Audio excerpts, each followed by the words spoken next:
look at my newsletter as well as Facebook, or you can reach out to me to get that link. Again, that is Monday, November the 14th, Monday, November 24th at 6:30 PM at the North Precinct. And also stay tuned for details on the annual turkey and food drive.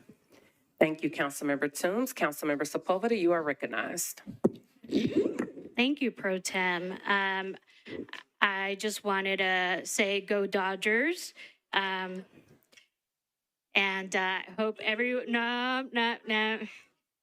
That was specifically for Councilmember Coopin and Councilmember Benedict. I know that they're big Dodgers fans, and you know the best team did win this year. And but I also wanted to let everyone know that we are trying to fix our little libraries. So we do need to fix 2 of them. They are located at 2 of the bus stops. So if anyone wants to donate, please do that. You can just reach out to me and we'll take care of that. But we're trying to fix those as soon as possible. Thank you. Thank you, Councilmember Sepulveda. Colleagues, are there any other colleagues looking to be recognized? All right, seeing none, I'll go ahead and share some of those food resources that were discussed earlier. If any Nashvilleian needs any assistance, you can call 211, which is a helpline. Also, thank you to MNPS for making food boxes available for MNPS students. Upcoming opportunities, on Tuesdays, there's a food pantry at Tusculum Elementary School from 8 to 11, and again from there will be a food pantry from 9 to 10:30 a.m. at Mount View Elementary School. November 18th, there will be a pre-Thanksgiving break distribution from 12 to 2 at Hickman Elementary School. November 20th, a pre-Thanksgiving break distribution from 9 to 11 at Antioch High School. November 20th, there will be a Thanksgiving break distribution from 11 to 1 at Alex Green Elementary School.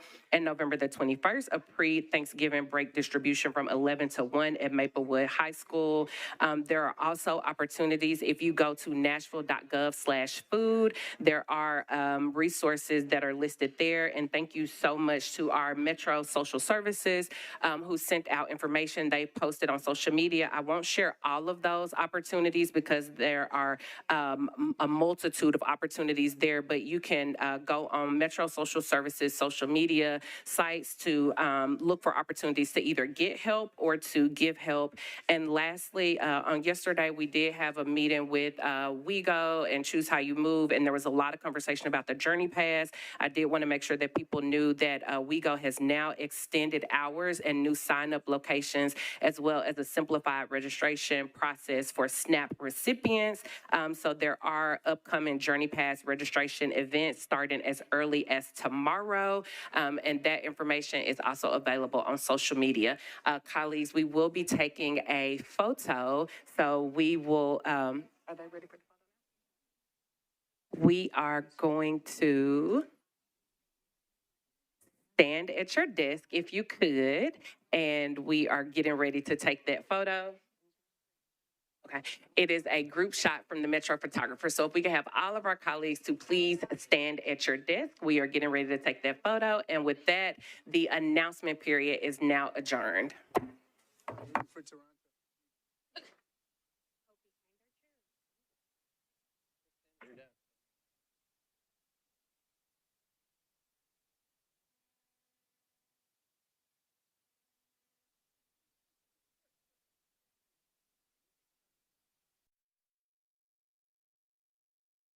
I do want to mention to members of the board and anyone that comes before the table to be sure to speak directly into your mic because it's being recorded and it doesn't record if you're not speaking directly into your mic, okay?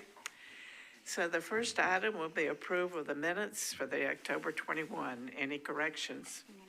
Do I have a motion? Second. Motion and a second to approve. Any questions? Let's vote. All in favor, please raise your right hand. It's unanimous. The next will be the appeal announcement. Christina.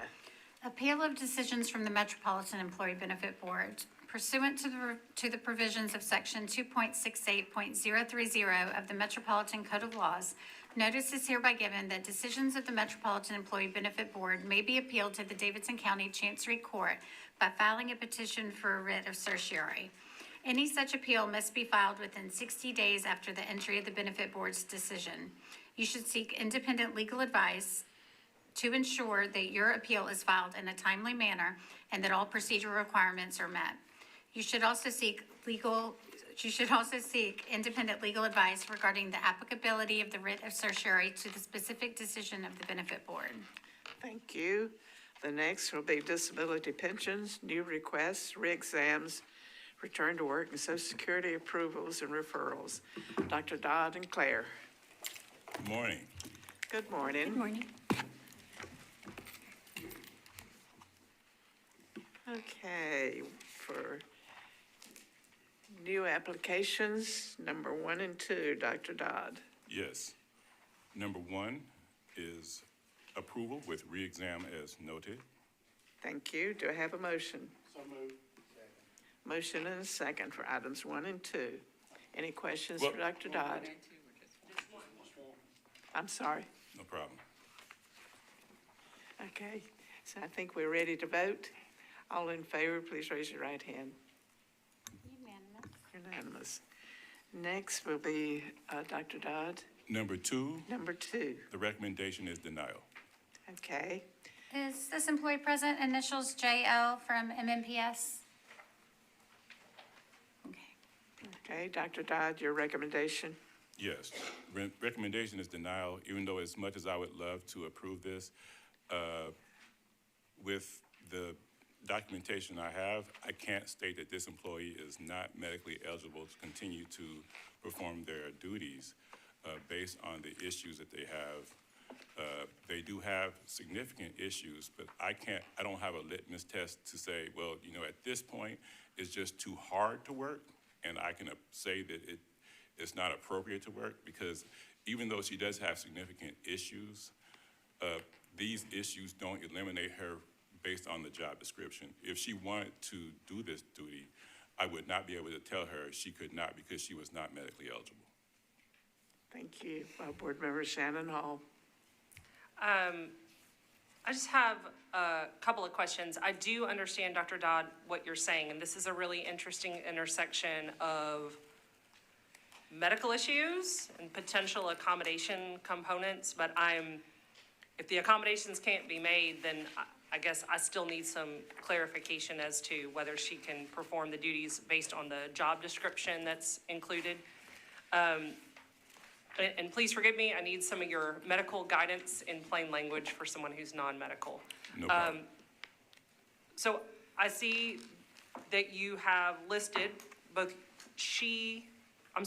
her position, and you have both qualified that she is legally blind in the information, but she has job functions that I think if significant accommodations weren't there to help assist her with that legal blindness, would be very difficult for her to perform. Can you help me better reconcile that? Does that make sense, my question? If she's legally blind and I'm looking at functions that include, supervising employees and performing, stepping in for cafeteria workers when necessary and providing and preparing those foods, preparing weekly and monthly reports, taking inventory, preparing and food and supply orders, cash records. It seems like if those things weren't accommodated in order, she's legally blind, it would be very hard for her to perform some of those functions. So I'm trying to reconcile that. I understand. Thank you. Legal blindness is not the same as blindness. It means that she meets the legal standard to be disabled under a statute, but she has 20/40 vision. But she has a visual field constriction, which means that she's monocular, number one. She has vision in one eye that she can see light. On the other eye, she's 20/40. In the 20/40 eye, she has a narrowed visual field, so she can see things that are in front of her. It's called our fovea. It's where you focus. She can see things in front of her at 20/40, but things to the periphery, she will have trouble picking up. So the things that she can focus on, she can see at the level of 20/40. And if you're wondering, what is 20/40 vision? 20/40 vision binocular allows you to drive. That's the kind of information that's helpful to me. Thank you. Board Member Finch. Yeah, I think that was on I'm sort of in the same vein. The only other thing that I want to just ask you about is the fact that we have documentation that says, patient is unable to return to work at this time. And I know that's dated August, but how do we, I'm assuming that maybe her medical status has not changed since then. Well, the medical Right. records indicate with respect to the other conditions that she's stable, with no apparent impairments in terms of there was no swelling, she's not limited in her ability to walk or do activities. So that statement is a valid statement. I mean, and as a physician, I think we've had kind of a similar discussion. Would I make that statement as a physician? Yes, if my employee told me my job is really hard and I shouldn't go back, I would then document, well, then you shouldn't go back. And that's kind of freedom of speech of me supporting my patient. But the medical records don't indicate that there's an impairment, which I believe is what our standard is, did I find a medical impairment connected to that statement that would support them not returning to work? And in that area, like I said, the biggest impairment I found physically was the visual fields and the vision, because with respect to the other conditions, they do appear stable. So this employer would then, of course, take this employee through the interactive process under Title I of ADA. And if they found that they could not put together an ADA plan that has reasonable accommodations, would you then say that this employee would be a viable candidate for a medical pension? Now, I believe the standard for the pension is that they're not able to do their work due to a medical condition. They do have a medical condition, like I said, with respect to mainly the visual impairment. The other conditions do appear stable, but if there were accommodations that were requested that could not be accommodated, then that is the interactive process. And of course, it's kind of a different standard that the pension follows versus, can you be employed versus is there a medical impairment preventing you from performing duties? There's a bit of a gap there because they're not the same standard. But of course, the truth is I want everyone to get a pension that can. Yeah. But if you're asking me, is there a medical impairment causing them not to have a pension? I'm gonna have to answer you with respect to, is there a medical impairment that prevents them from performing the duties? Because if I found a similarly situated employee that had the same medical conditions, but they were asking to offer tonight's invocation. It's an honor to stand here among so many who care deeply about the direction and well-being of our city. Let us pray. Almighty God, we thank you for the privilege of gathering this evening in service to the people of Nashville. As neighbors and leaders, we come together with a shared purpose to build a community that is strong, compassionate, and united. As I stand here with my family, I'm reminded that every discussion in this chamber shapes the future that my daughters will grow up in and the future of every child in our city. May we never forget that our decisions tonight reach far beyond policy. They touch people's lives. Lord, grant wisdom, patience, and humility to all who lead and serve. Help us to listen with respect, to debate with grace, and to seek solutions that protect and uplift every family, from affordable homes and safe neighborhoods to the well-being of those who serve our community each day. When we differ, remind us that what unites us, the love of this city and its people, is far greater than what divides us. May this meeting be guided by fairness, compassion, and a shared commitment to the common good. Bless this council, bless our families, and bless the city we are privileged to serve. In your holy name we pray, amen. I pledge allegiance to the flag of the United States of America, to the republic for which it stands, one nation, under God, indivisible, with liberty and justice for all.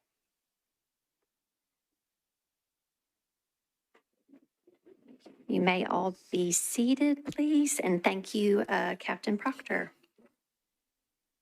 Welcome, council members and members of the community. We appreciate you joining us this evening. Looking ahead, Tuesday, November the 11th is Veterans Day, and the council office and most Metro government offices will be closed. The Metro Council will be participating in Nashville's Veterans Day Parade on Broadway at 11 a.m. We are grateful for the service of Nashville's veterans and that of their families. Roughly 6% of the U.S. population are veterans, and like us, they took a solemn oath to defend the Constitution. Council members will be receiving an email invitation shortly from the council office and the Veterans Caucus of the council, and we hope that members of the community will make plans to honor Nashville's veterans in ways big and small in the coming week. Members will have received 2 memos from me via email and on your desks regarding a vacancy on the Contract and Compliance Board, and the other regarding a vacancy on the Human Relations Commission. Nominations will be taken at the November 18th council meeting, and elections will be conducted at the Tuesday, December 16th council meeting.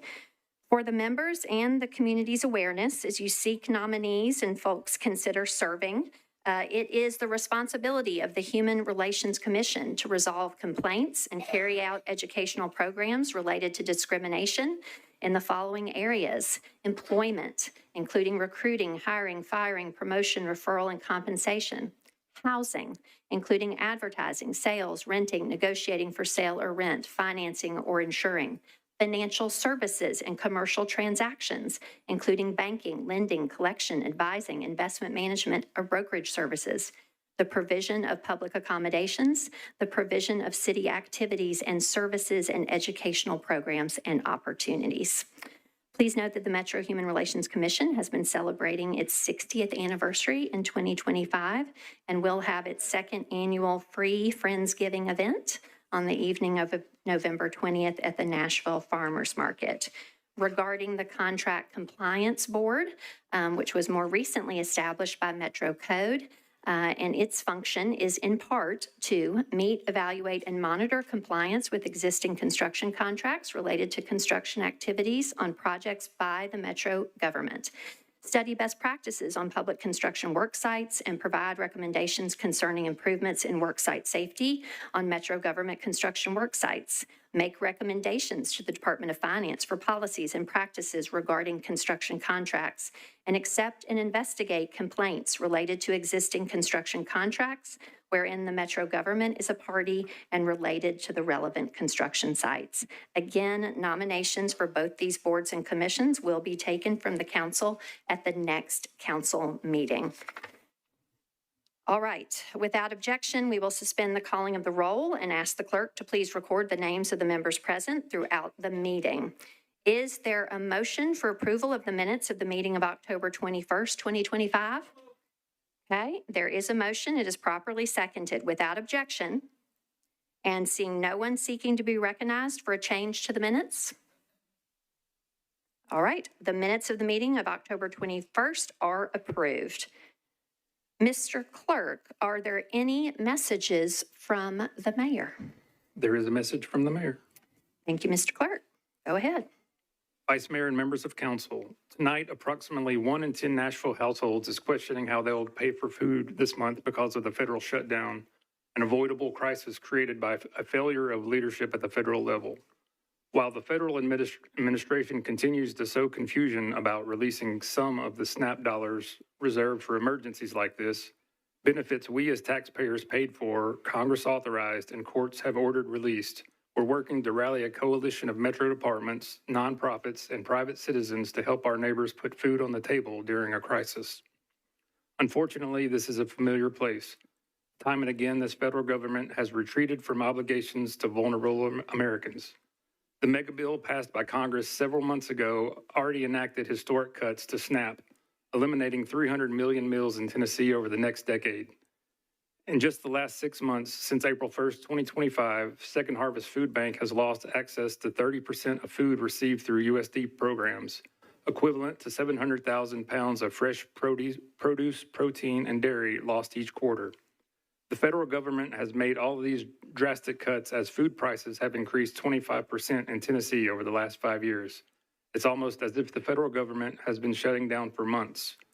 Our city has stepped up to fill the gap, but local government cannot make up for all these lost benefits. Even when joined by local philanthropy, local faith communities, and local business partners.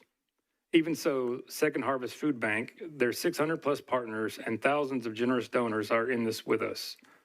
We joined Second Harvest on Thursday to launch the Hunger Can't Wait campaign. They're reallocating resources to increase food distributions, strengthen partnerships, and ramp up emergency food box builds across both the Nashville and Smyrna distribution centers. Currently, Second Harvest is distributing approximately 2,000 boxes of food per week, demonstrating the level of need in our community. To make it easy for people to access local benefits, we created an online resource at nashville.gov/food, where people can find a list of resources for Nashvillians in need. Metro Social Services has activated their food crisis response plan and will host a food pop-up in North Nashville this Saturday at 8 a.m. at the Greater St. John Missionary Baptist Church. Their case managers are also doing welfare checks to clients who are elderly, disabled, and homebound, are distributing food assistance cards to families, and are giving out quick meals. Where we can, we're expanding programs like our Fresh Bucks offering at the Nashville Farmers Market. Thanks to a grant recently approved by Metro Council, people who receive SNAP can show their EBT card with a recent receipt to get every dollar spent on fresh food matched, doubling their purchasing power for fresh produce. We know transportation is the second highest household cost, and Choose How You Move, overwhelmingly supported by this body and in every district you represent, allows us for the first time ever to offer fare-free access to transit users who need access the most through a new program called Journey Pass. This brand new program just became even more important for even more Nashvillians. The Chime team and We Go Public Transit today announced 6 more registration events for Journey Pass for SNAP recipients. SNAP recipients will be able to register at WeGo Central beginning Wednesday and running through Sunday. Journey Pass registration times and dates are on the resource page at the top of all Nashville.gov pages. This is a time for us to help one another too, and there's one thing I know for sure about Nashvillians. It's that during times of crisis, we're here for one another. Whether through a pandemic, floods, tornadoes, or a bombing, we've shown time after time when our neighbors are in need, we step up. At all of our police precincts, libraries, and several metro buildings, including here at the historic Metro Courthouse, we have bins for people to drop off food donations for Second Harvest. And you can always support Second Harvest financially at secondharvestmidtn.org. When you give, whether through money, time, or food, we work with our partners to leverage every resource to move nutritious meals where they're needed most. While we face a federal government that isn't working, I want to share my appreciation to the many Metro Council members who've reached out, partnered, and stepped up to help our community. Hunger can't wait, and working together with our community partners, we can help reduce the impact of the crisis. All my best, Mayor Freddie O'Connell. All right. Thank you, Mr. Clerk, and thank you as well to Mayor O'Connell. I know that the council appreciates all the Metro departments and community stakeholders that are stepping up at this time. Pro Tem Porterfield, I know, shared during announcements that she has organized some volunteer opportunities for the council at Second Harvest, and that Chair Vo has arranged a volunteer opportunity at the nonprofit The Store in her district. And I know we will all continue to meet this moment as a city. Again, that's nashville.gov/food for the entirety of those resources. All right. We are continuing right into our agenda now, Section E, appointees and nominees. This portion of the agenda shares all persons who are scheduled to appear before the Rules, Confirmations, and Public Elections Committee for an interview this evening. Referrals back to the committee will be by rule as part of the council's 2-meeting process for elections and confirmations. No votes will be taken by the body in this section of the agenda other than for deferrals. Chair Cash.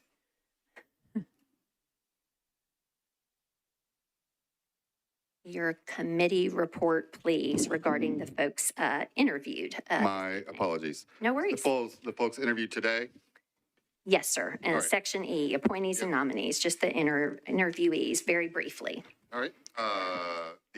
For the General Sessions Judge Division 6, we interviewed Michael Robinson, voted 7 in favor, 0 against, 0 not voting. Mark Andrew Cole, 6 in favor, 0 against, 0 not voting. Jody Bell, 7 in favor, 0 against, 0 not voting. Leroy Ellis, 7 in favor, 0 against, 0 not voting. And David Jones, 7 in favor, 0 against, 0 not voting. And then for the Metro Board of Health, the appointment of Jeffrey Stovall for a term expiring July 9th, 2026. We voted 7 in favor, 0 against, 0 not voting.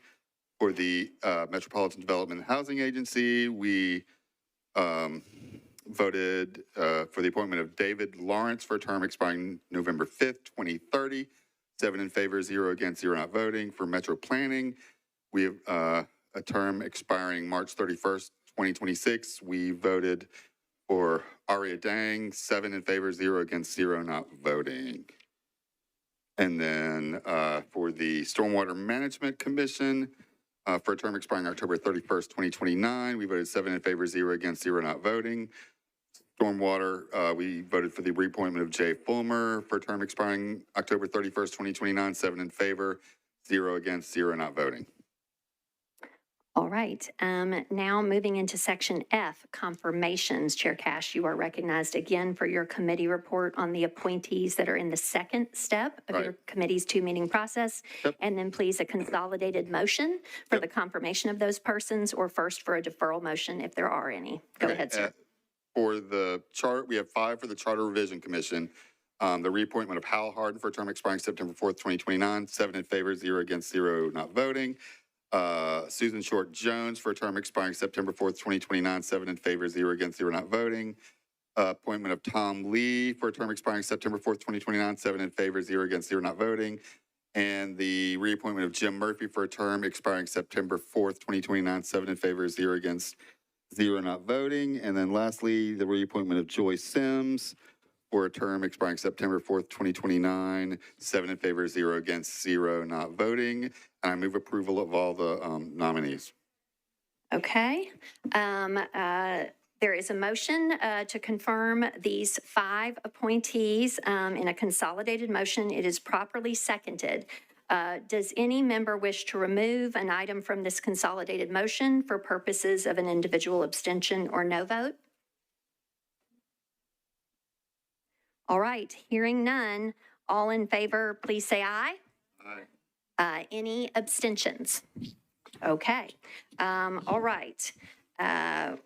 With that, to our confirmed appointees, if you chose to return to the council chamber this evening, which was not required but is much appreciated, do please stand as I call your name. Council has confirmed to the Charter Revision Commission, Mr. Hal Harden, Ms. Susan Short Jones, Mr. Tom Lee, Mr. Jim Murphy, and Ms. Joy Sims. And if you would remain standing for the both of you, we want to thank you very much for your willingness to serve and continue to serve. Thank you.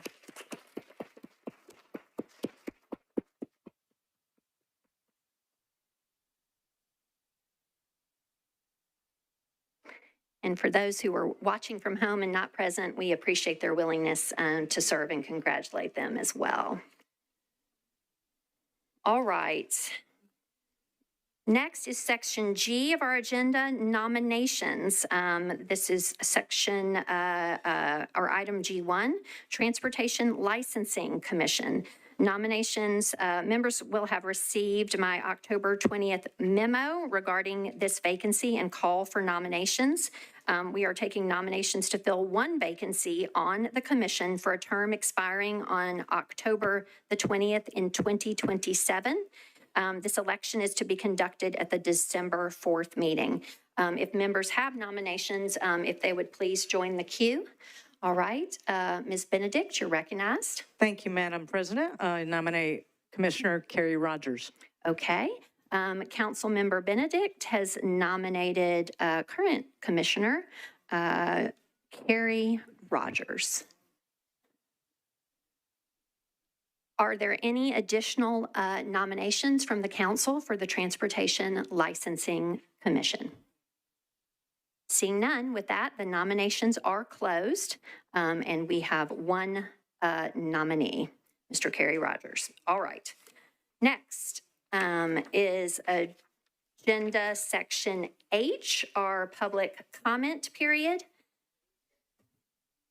Members of the public who are Tennessee residents wishing to speak for public comment may sign up at the table outside the council chamber from 5 until 6 p.m. on the day of a council meeting. Public comment is limited to 20 minutes total at council meetings, and each speaker is allowed up to 2 minutes to speak.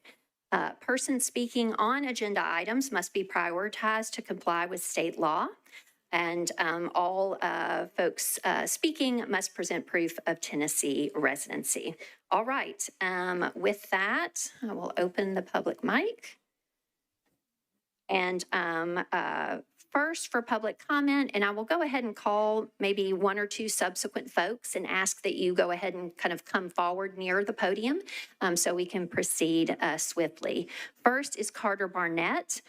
Speaking on agenda item 49. This is RS 2025-1617 in support. Following Mr. Barnett will be Mr. Lacey and Mr. Hall. Go ahead, Mr. Barnett, you're recognized. Thank you. Hello, my name is Carter Barnett, and I'm a resident of District 34. I want to thank Councilmember Evans, along with several other council members, for sponsoring RS 2025-1617, which highlights a specific plan of action for Metro in response to SNAP benefits being cut off due to the federal government shutdown. This, combined with the mayor's plan and the generosity of nonprofits, businesses, and everyday Nashvillians, should help make sure our city is fed during this uncertain time. I'm also in support of the amendment which encourages WeGo to suspend fares, which would further help residents. Additionally, so I'm not speaking twice tonight, in regards to the zoning bills, BL 2025 through 1005, 06, 07, and 08, are steps in the right direction in making Nashville affordable for all, while also protecting the context of specific neighborhood identity. As someone who is often one of the younger people in the room at government and neighborhood meetings, I have hope that these bills will help younger Nashvillians find housing that is affordable and will be able to stay in our beautiful city instead of being priced out. Halloween has come and gone. The fear-mongering surrounding increasing density needs to stop. I urge passage of these bills to help support Nashvillians young and old. Thank you. Thank you. Next is Mike Lacey speaking on agenda item 26. That is resolution 2025-1594 in opposition. After Mr. Lacey, again, will be Mr. Hall. And then Daniel Wojcierski will be after that. Go ahead, Mr. Lacey, you're recognized. Hi, thank you. I'm confused why we're doing another bid so quickly. Why, of all times in our city, we're prioritizing funneling money into opaque pools that undefined advisory boards are in charge of. With all of the urgency, why this is where we're spending our energy, I think everyone here has a lot of cleaning up to do with bids since the last time we were discussing one. And thank you for bringing this back up to our attention, Councilmember Coopin. Since the last time we were discussing it, you all have not remedied the fact that over 21 years, $60 million was passed through to the District Management Corporation and then to the Nashville Downtown Partnership, which chose to pay its CEO, now checks watch, $485,000 a year, right? And now of all time, we're interested in not even holding an election with the people in that district, but unilaterally deciding to create an indefinite pool of funding that will be overseen by, we don't know who. We don't know if it's going to go to the Nashville Downtown Partnership, right? Let's clean up the downtown parking garage. Let's figure out how you could have a security vendor that doesn't get cited 62 times for illegally wearing police uniforms off duty, the same police force. which is rounding up our neighbors, the off-duty Tennessee Highway Patrol people. That's what we're spending our energy with now? You know how many fires, literal ones at Strobel House in your district I've had to tell you about, and you're trying to create more opaque pools of money? Have I not just brought up how these unaccountable pools of money are problematic? I yield my time. All right, there is no time to yield. Mr. Hall, you are next, sir. You're speaking on agenda item 49, resolution 2025-1617 in support. Go ahead. Hi, I'm specifically in support of the amendment on this bill. It calls for the administration and WeGo to suspend fare collection. We have the funds. We have the know-how. We are choosing barriers. This is an emergency. 60,000 Nashvillians are without their food stamps, and they've been without their food stamps for days. They spent last month's weeks ago, and we're choosing to increase barriers. I'm so glad. I love the Journey Pass. I am so excited for the Journey Pass. I was excited when it was included in the Transportation Improvement Program. I was excited when that program passed, that would be one of the first items implemented. And they said it was going to be implemented already, and that's okay. I'm glad they're going to do it right. But increasing enrollment through the Journey Pass is not the way to meet the moment. Nashvillians need access to the food banks. They need access to work. And they're going to have to choose between paying their bills this week. Are they going to have to choose between getting to work this week? Are they going to be able to afford to go to the food banks that we're spreading out throughout this county? I'm so glad that we are, as a community, meeting the moment in so many ways. But for the first time, we have access to over $100 million that we can dedicate to alleviating costs on the most vulnerable Nashvillians, and we're choosing not to. Let's not add more barriers to care for our people.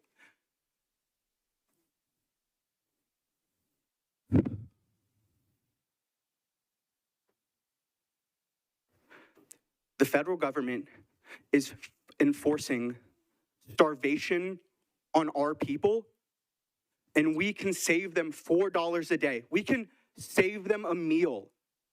That's $28 a week.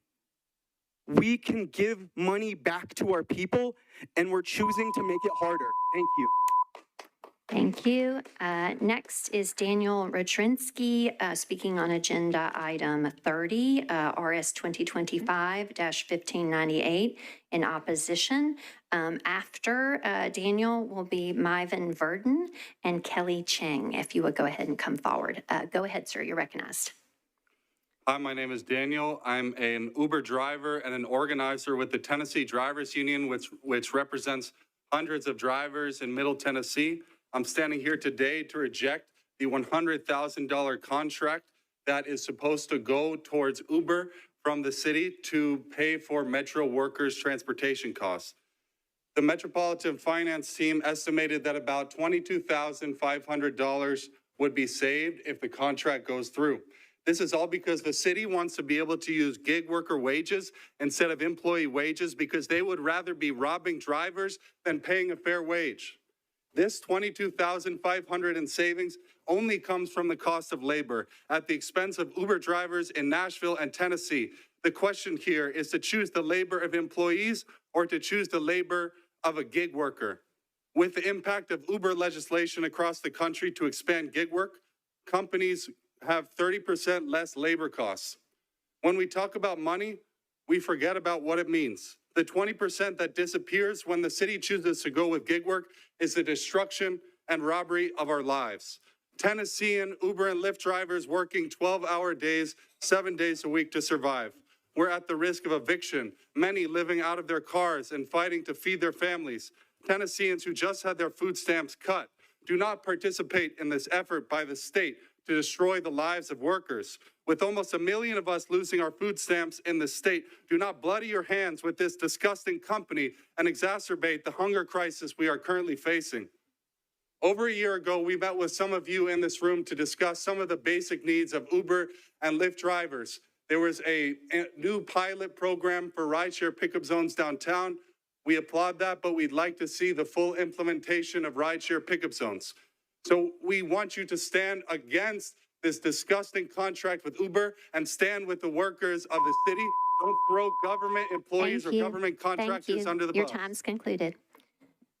Next is Myvan Verdon, speaking regarding Family Safety Center and the resources provided to those victims. Go ahead, you're recognized.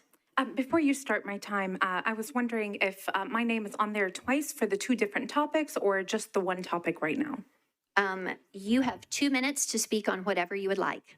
Okay, I do have two different, completely different topics. That's fine. You can combine them into those 2 minutes. I will not be able to, so does that need to be on a different day? Yes, you need to choose one. Okay, so I guess the one you said is the one I am speaking on today. All right. I would like to also, before you start my time, I do have a diagnosed stutter. So I was wondering if it was, I'm going to try to do like That's a breathing fine. technique. Thank Yes, you. ma'am. I will But allow this is timed for effectiveness and productivity for just 2 minutes. Thank you. Thank you. Okay, I am a victim of domestic violence, and your system has failed me and my child. The police were called several times to my home since my daughter was born in 2020 until present day. The police failed to make an arrest when evidence of crime was present, with police pictures taken, body cam footage, and even a clear confession from the abuser as written in the narrative of the officers, and every single time there was no arrest made. The day they finally arrested him was the day it left me with a permanent diagnosis impacting and limiting my everyday life and leaving me on FMLA.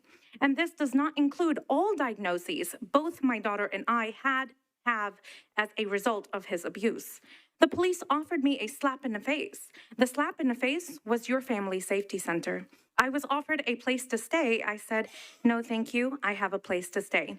Your court system offered interview clothes for a job. I said, no, thank you. I already have a job and I have a ton of suits I thrifted for little to nothing.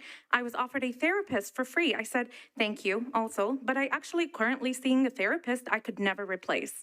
I was offered an advocate and a restraining order. I was too scared to take that action against my husband, and especially while my daughter would be left alone with a man of his stature, and said simply that is also not very helpful in my situation. My goal is for peace, since I'm not in your position, especially fearing danger for my child. The police came and offered me everything but what the police are here for, the crime. And then they left. The slap in the face that your Family Safety Center offers, a restraining order in a court that does not recognize crime. It is a soft on crime approach. It is a way for your police department to completely negate doing their job. Instead of working together with the Family Safety Center, each department is just juggling the responsibility onto the next. And instead, what ends up happening is no one gets anything done. It's like we never grew up. It's a school project all over again. And the person who ends up doing all the work is the victim. And that is all. Thank you. All right. Next, Kelly Cheng, and after Kelly will be Mary Bird and then Wesley Smith. Go ahead, you're recognized. Hey, y'all. Oh, I apologize, Kelly, you're speaking on agenda item 49. That is RS 2025-1617 in support. That's okay. Go ahead. They would have gotten it quickly. Yeah. I'm here in support of Councilmember Evans' resolution and just as importantly, the amendment attached to that. Sorry, I think a lot of you are used to me being up here yelling, and we are in a crisis. This is a state of emergency. Today is November 4th. People have already been hungry for days. And I think there is maybe not a full understanding of how bad things already were in this city before SNAP benefits were cut. We are not asking Metro to replace SNAP benefits. We are asking Metro to do the bare minimum to take care of our people. All of you in here, some of you I dislike, some of you I disagree with, but I do think that almost all of you, if not all of you, ran for office to help people. And what good is it to sit in these chairs and for the mayor to sit in his chair and for WeGo executives and Chime executives to sit in their chairs if we will not meet an absolute crisis? The low next Tuesday night is 24 degrees. I know this because I lead winter canvassing for Open Table. I'm speaking here on my personal behalf. I do this type of organizing in my free time. I collect money for people's rent and food in my free time. My phone is full of people begging me for help. If people can't get to food banks, they don't get food. If people use the money that they used to get from SNAP, if they use that out of their personal money for food, they can't keep their electricity on when it's 24 degrees next week. We're talking about people in housing freezing to death, to be clear. We are talking about people losing everything they have while we sit here and talk about red tape. Bag the fare boxes. We do it for Titans games. We do it for soccer games. We did it for the transit referendum.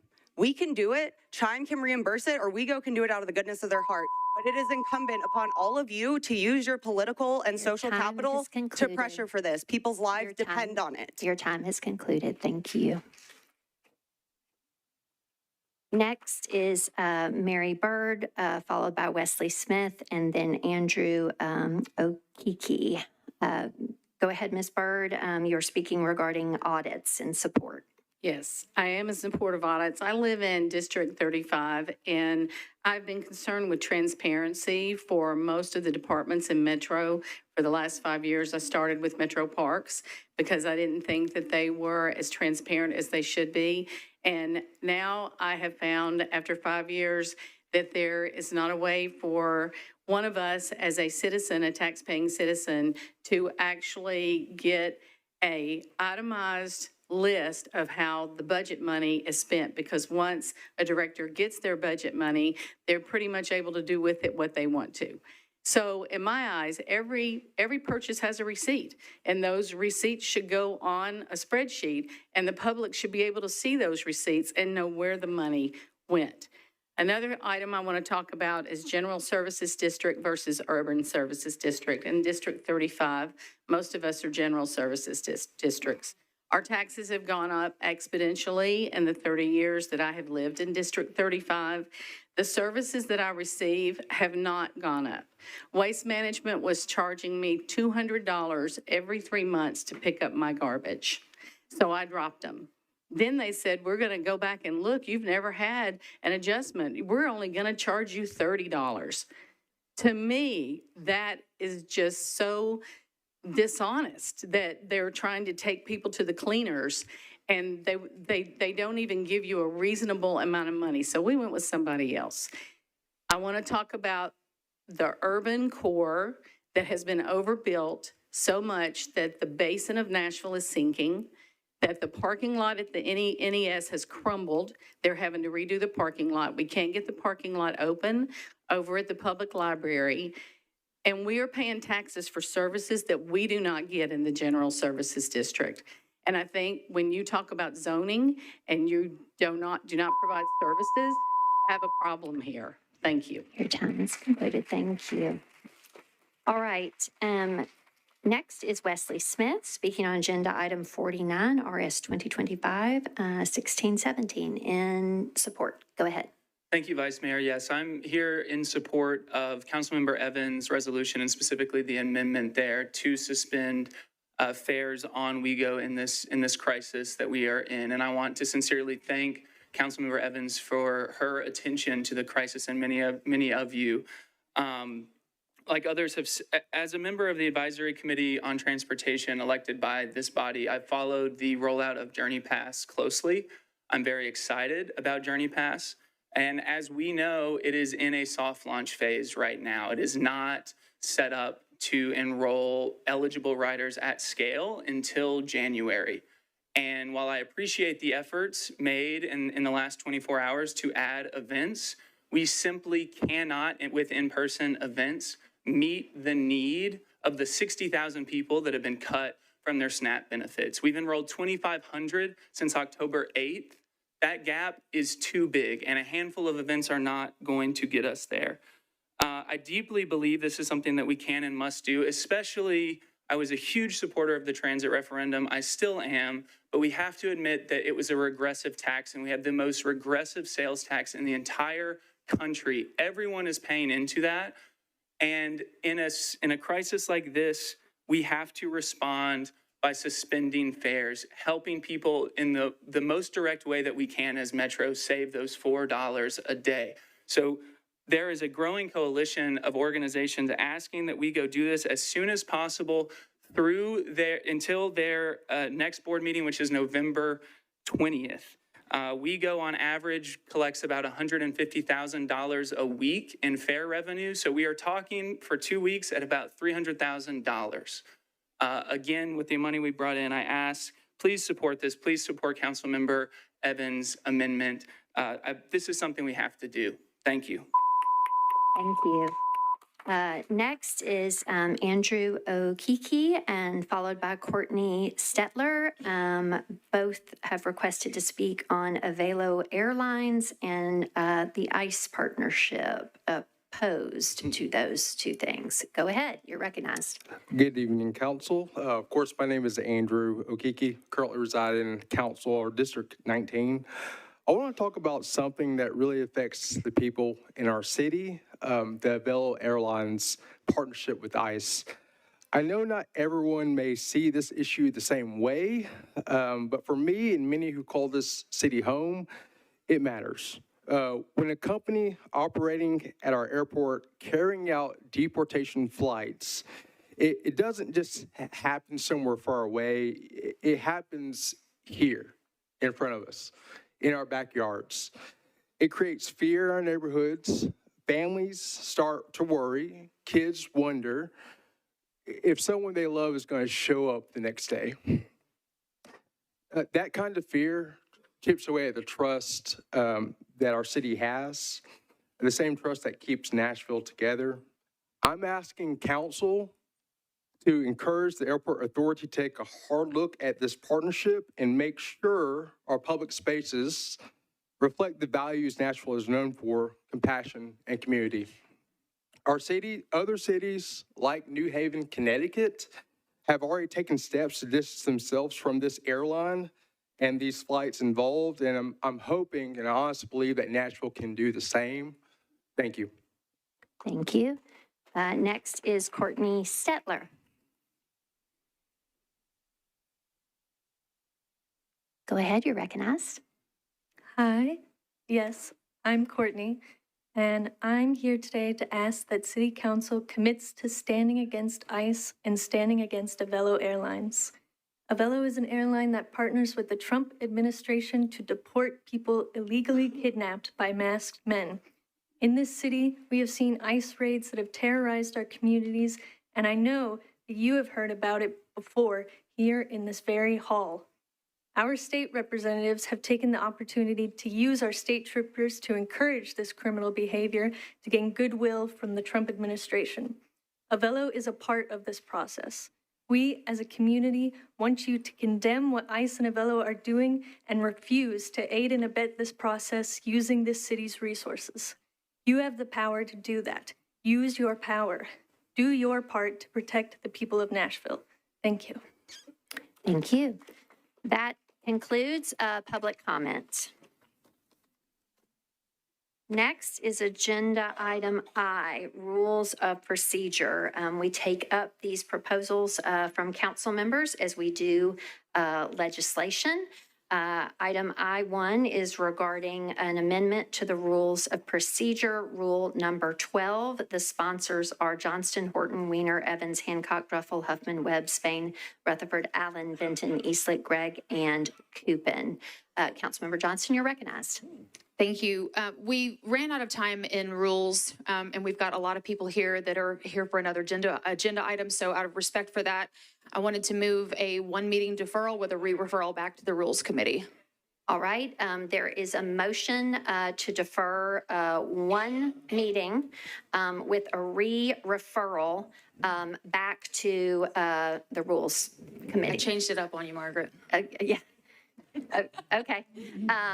Right. And so if you defer one meeting, it's effectively re-referred. That doesn't have to be a part of that motion. I heard a second. Is there any discussion on the motion to defer this rule of procedures consideration? Seeing none, all in favor, please say aye. Any voting no or abstaining? All right. This will be back on the agenda at the November 18th meeting.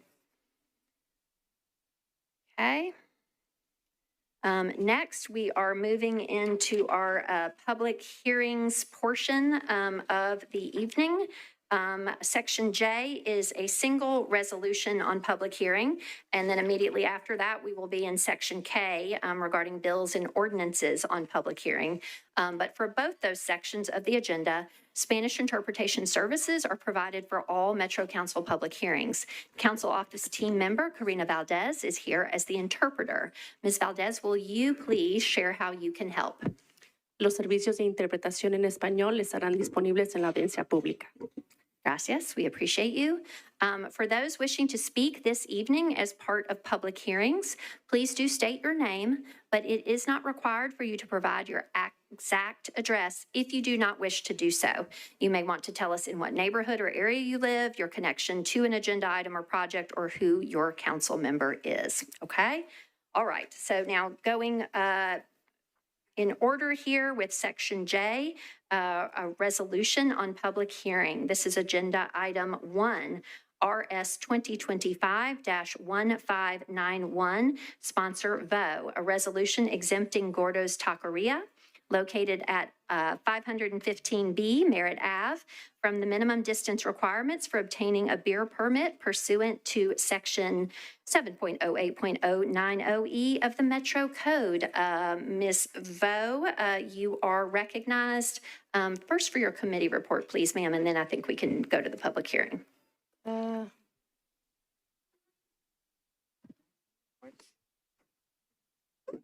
you want to request a Yes, committee report? yes. Okay. Thank you. Chair of Government Operations and Regulations, Ms. Hill, you're recognized. Thank you, Madam Vice Mayor. We voted to approval, 7 in favor, 0 against, 0 not voting. Okay. All right. Now it's back to you to open the public hearing. Great. Thank you, Vice Mayor.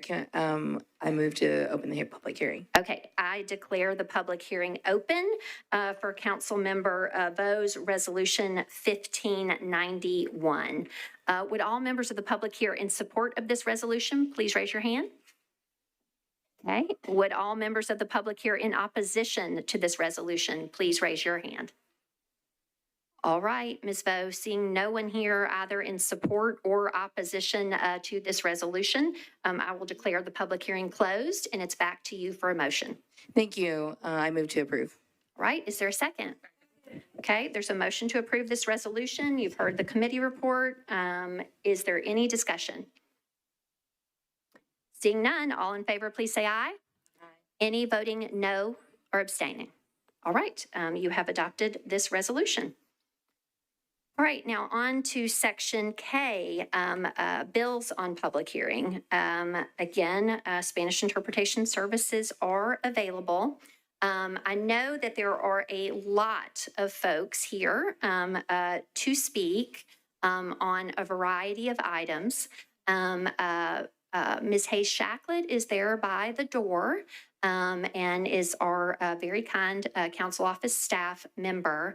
I would ask as we queue up for these items that we make sure for fire safety reasons that we are not blocking the door in ingress and egress.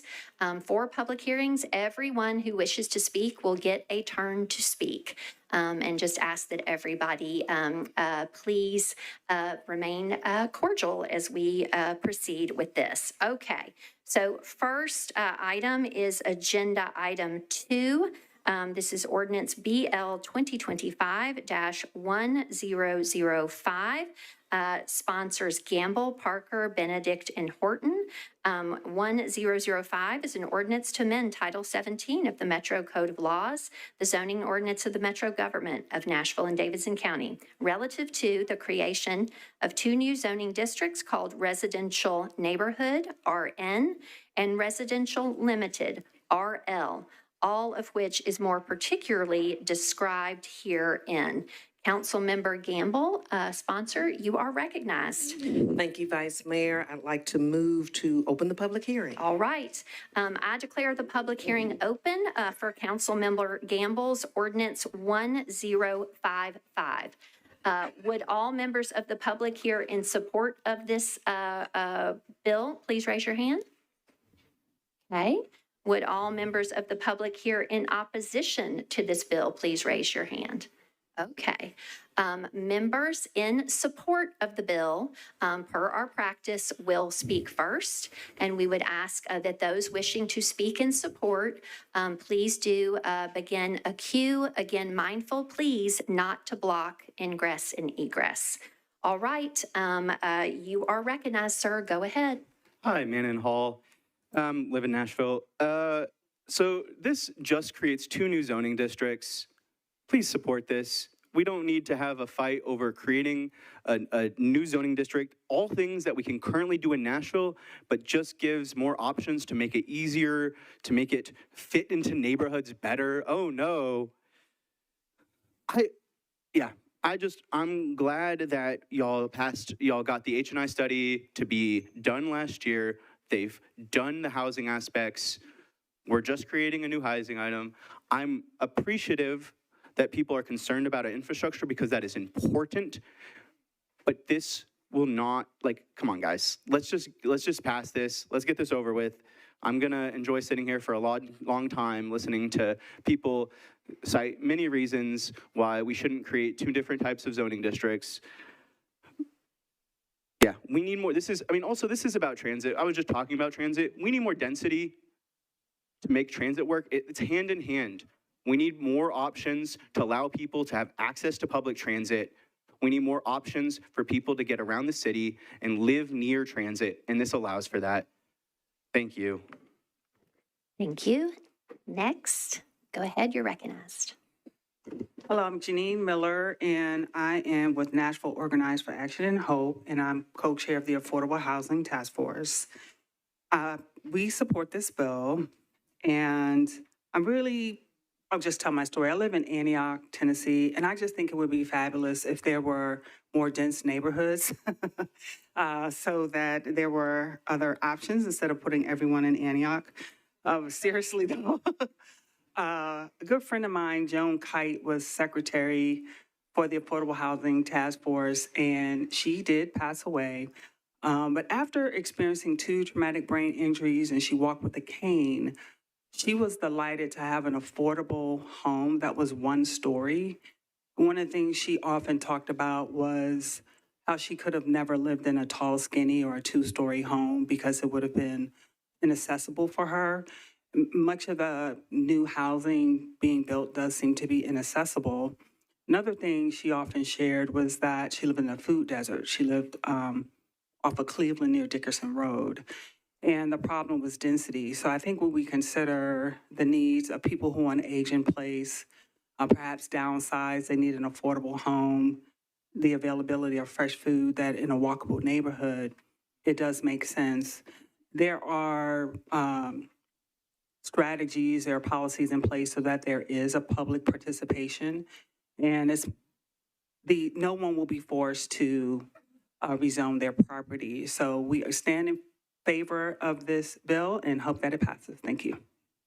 Thank you. Go ahead. Hello, my name is Claire Hennigan. I live in Council District 5. And there are too many faces, so I don't know where you are, Sean, but you're in here, I'm sure. Anyway. He's here. He's just not here. I am with Nashville Organized for Action and Hope. Yeah, you led me astray over there. I'm with Nashville Organized for Action and Hope as well, the Affordable Housing Task Force. And I also had the pleasure of knowing Joan Kite and wanted to tell a story about recently I went to clean out her things so that we could mail them to her family. And she was my neighbor. I lived a street away from her on Joseph. And I just saw, I had to go to Belmead to collect the things and all that. And I saw the Save Our Nashville Neighborhood signs, and my heart just ached because these signs were in houses that had no neighbors, really. They were, so far back from the street. They had no sidewalk. There was people walking their dogs in the bike lane and stuff. And name one neighbor, I guess, you know what I mean? I was like, this can't be real. We're not creating neighborhoods if we're not using the density that we are we have such a huge population boom. If we're not creating density to accommodate that boom, we're just going to keep kicking the can down the road. Joan fought for this. Joan fought to have the housing that she had, and then she fought for other Nashvillians to have that same housing. And I think that her legacy matters to a lot of you.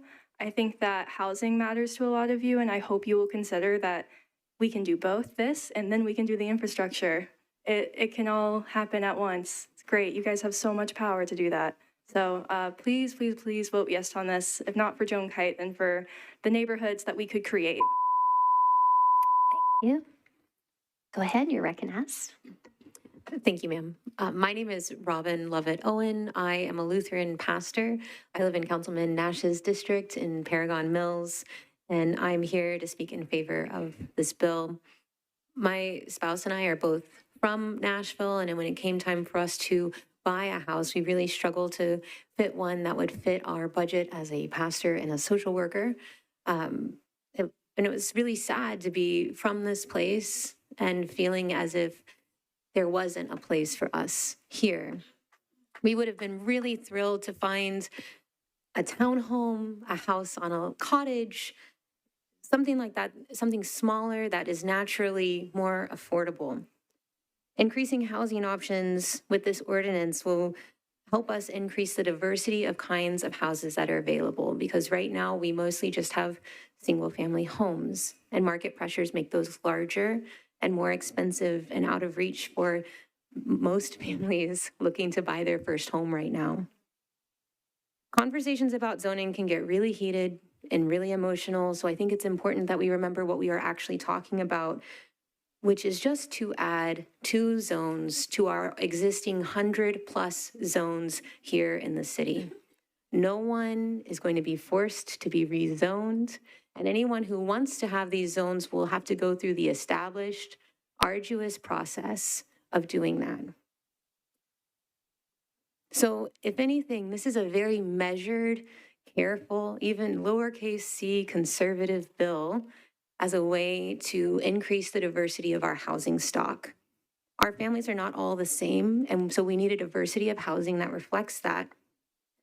The most important way that we can improve the quality of life of our citizens, especially those that Jesus would call the least of these, is by making sure that people can all afford a place to live. Thank you. Go ahead, you're recognized.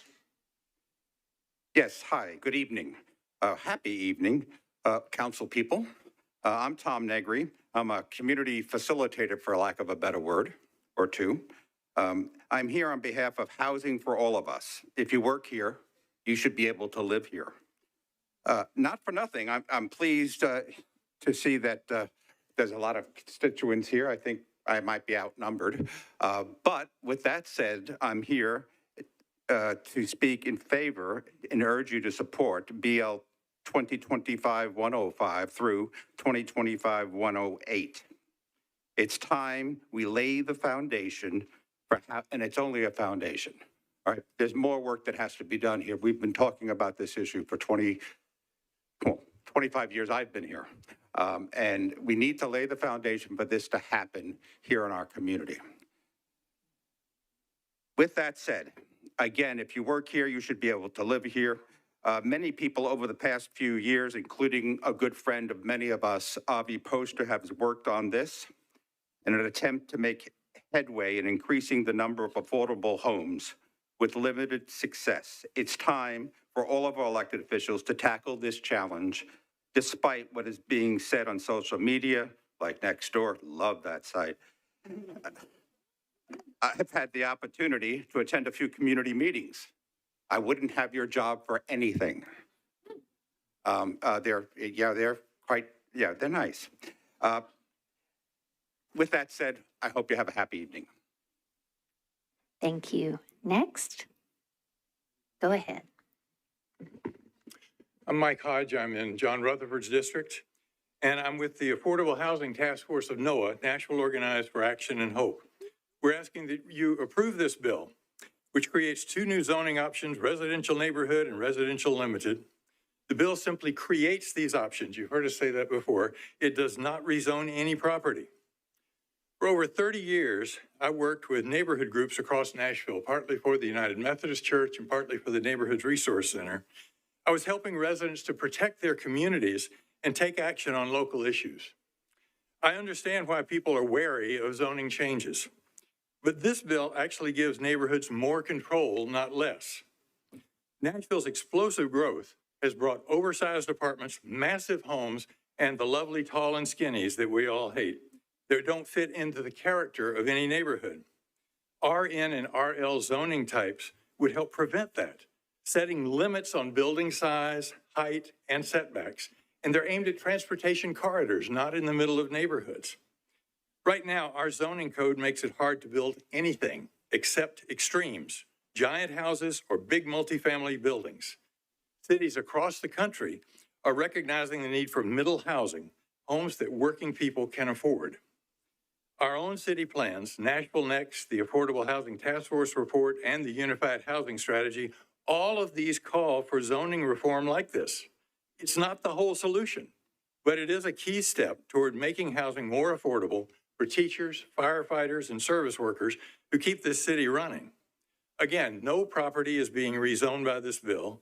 Any future zoning changes would still go through public notice, hearings, and the full council review. So I'm asking you, please vote yes on this bill, 1005, to give Nashville's neighborhoods more control, more choices, and a fair chance to stay livable for everyone. Thank you. Thank you. Go ahead, you're recognized. Good evening, Metro Council. My name is Nick Cavan, and I'm currently a Vanderbilt graduate student here. I've lived in Middle Tennessee all my life, and I'm here tonight as a part of NOAA's Affordable Housing Task Force in strong support of Bills 1005 and 1007, because I've seen firsthand how hard it is for working and middle-class families in the city to be able to stay here. I've lived in the Belmont-Hillsborough neighborhood for over 7 years and have watched as smaller homes around me have been demolished to make room for massive single-family complexes and tall and skinnies. The old duplexes and triplexes, which used to be ubiquitous in my neighborhood, are becoming more and more sparse and are currently illegal to build due to changes in zoning over the past 60 years. You'll hear tonight about how the proposed bills will lead to the destruction of neighborhoods, but it's in fact our current zoning laws which are resulting in the destruction of our neighborhoods as we know them. They won't survive the status quo. These proposed zoning updates are small but important steps. They make it easier to build the kind of housing we're missing for folks like me, townhomes, duplexes, or small dowdoos behind a home. These are options regular folks can afford. These bills don't rezone anyone's property or result in an increased property taxes, but simply allow the possibility to make our neighborhoods more inviting and livable for folks such as myself. This is about keeping Nashville livable for the people who work here, not just those for who already can afford to live here. I urge you to pass these bills so that the generation behind me and the generation I'm in can afford to stay here for our next generation of Nashvillians. Thank you.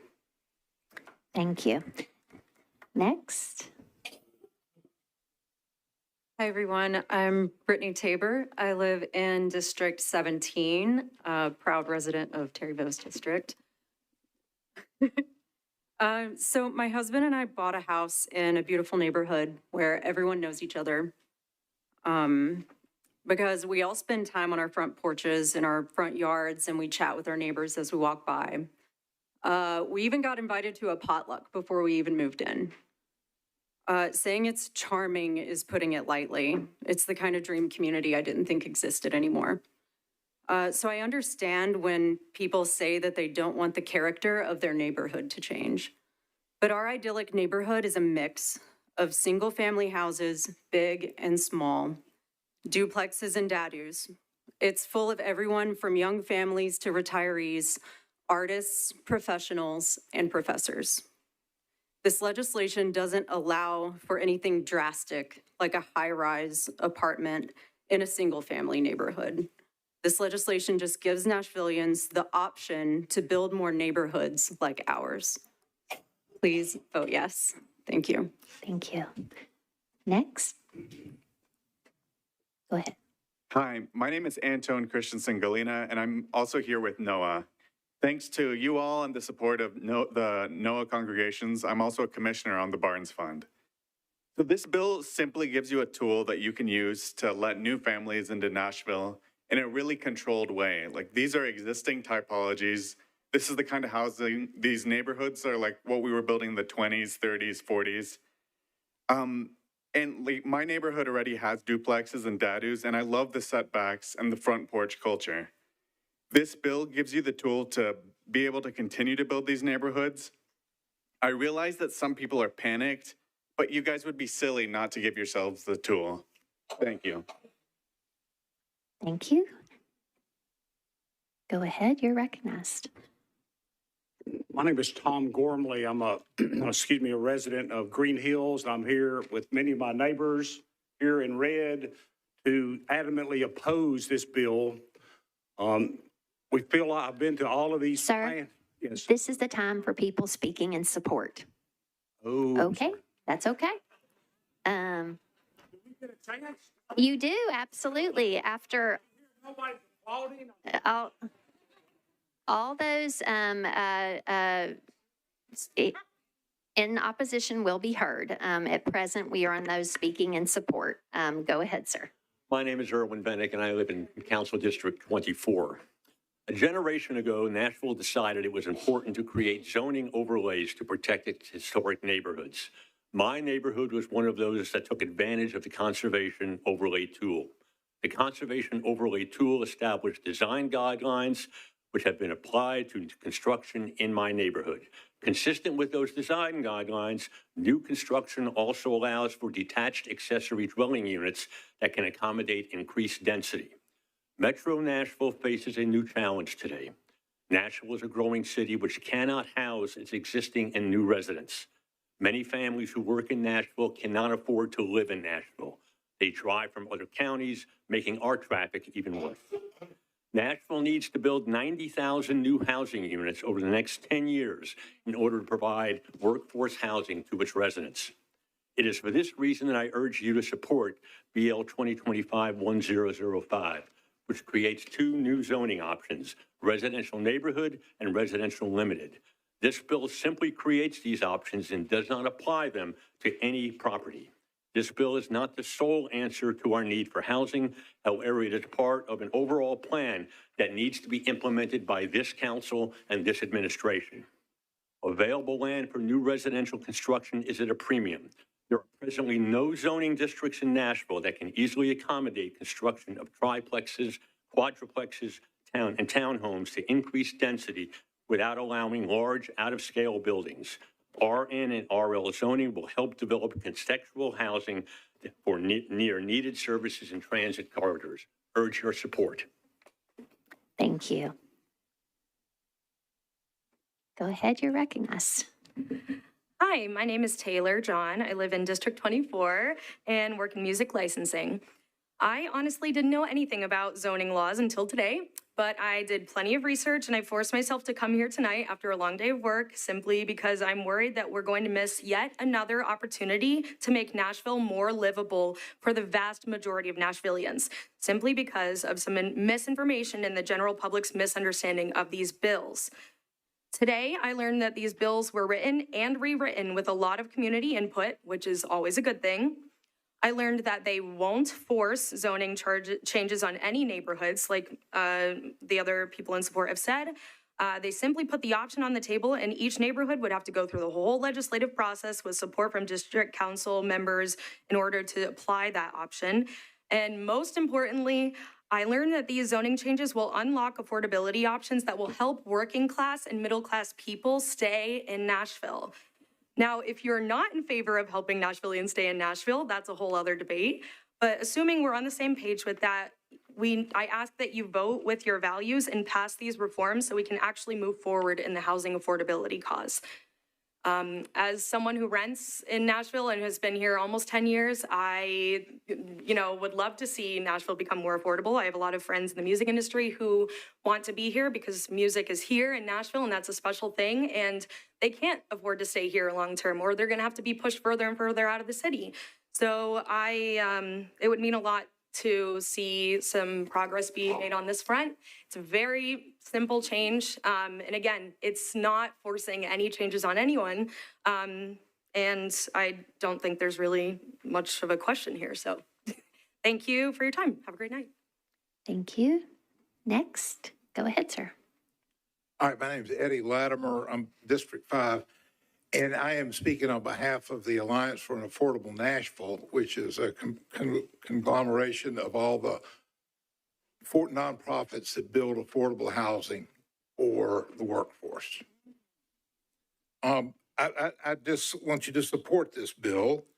The RN and the RL zonings just simply creates options. It does not assign any of these zoning to property. It is just to open doors to explore, can we use this tool in this neighborhood to create more workforce housing, which we're in desperate need of. That's all it does. Our zoning codes currently make it very difficult to build anything beside high-end stuff. It's just easiest. The Metro Planning Department recently completed a thing called the United Housing Strategy, which came up with 43 recommendations. This was a bunch of out-of-towners that came in and studied us. They found that Nashville's needs, by the way, this thing is overseen by a committee that was created by the mayor's office, the Chamber of Commerce, and the Community Foundation. These are agencies you can access, go and talk to at any time you want to. But they support this because it gives us options.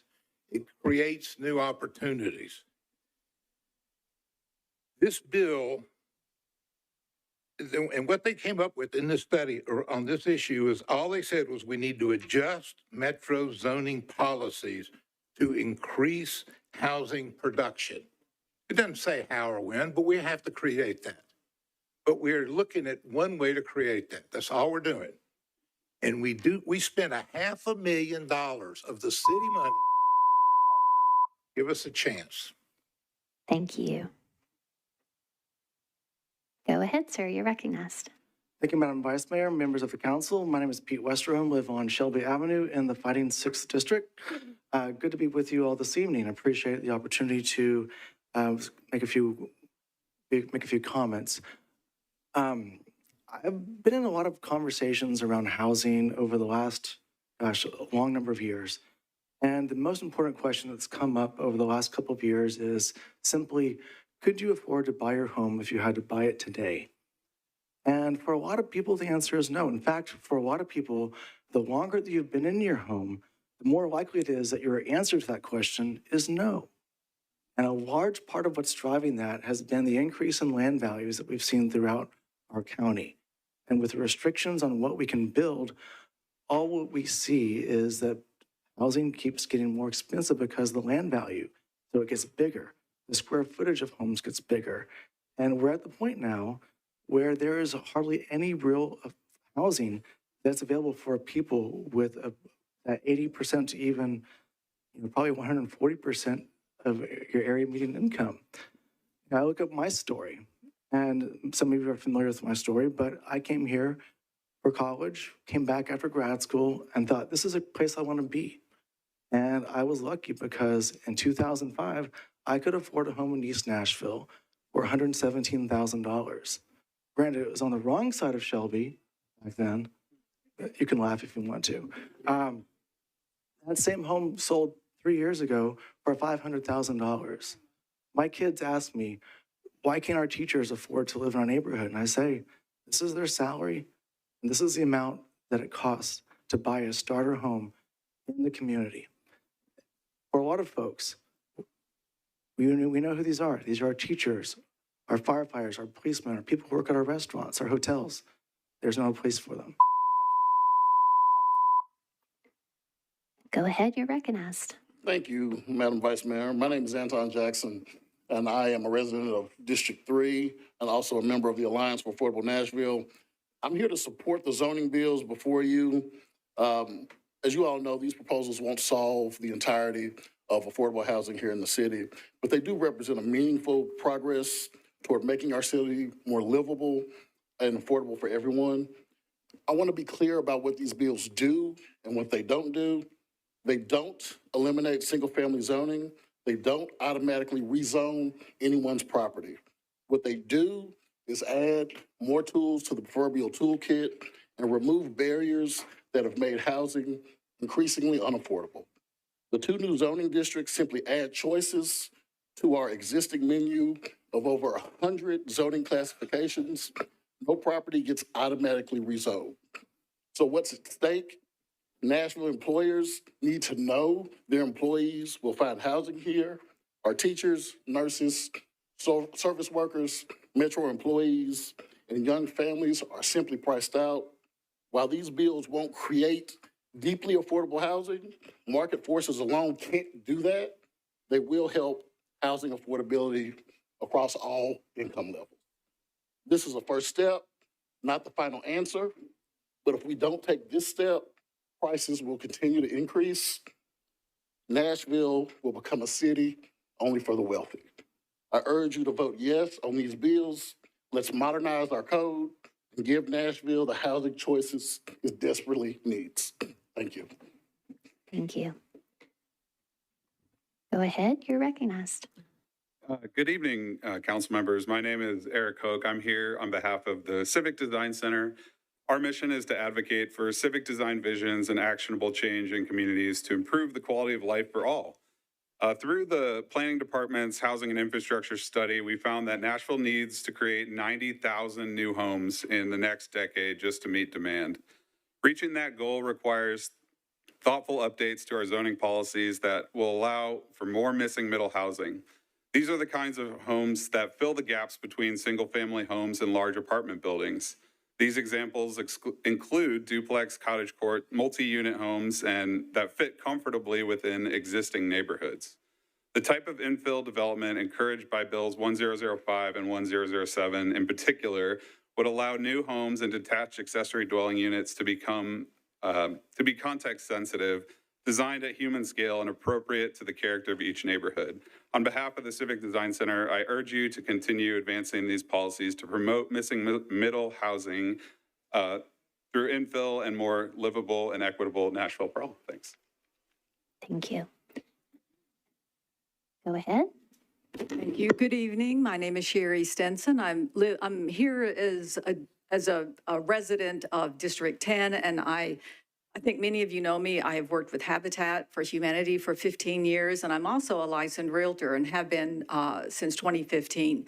So I sell everything from $1 million houses down. So I think I have a very good sense of the market here in Nashville. And everybody here who has already commented on a lot of the do's and don'ts of this. I'm here in support of this, and I feel like this is a very measured and careful approach to the changes that the city needs to make. We haven't made meaningful changes to our zoning since 1998, and look how our city has changed. So I wanted to take my time and just tell you a really personal story about this, to put a face to what we're all talking about.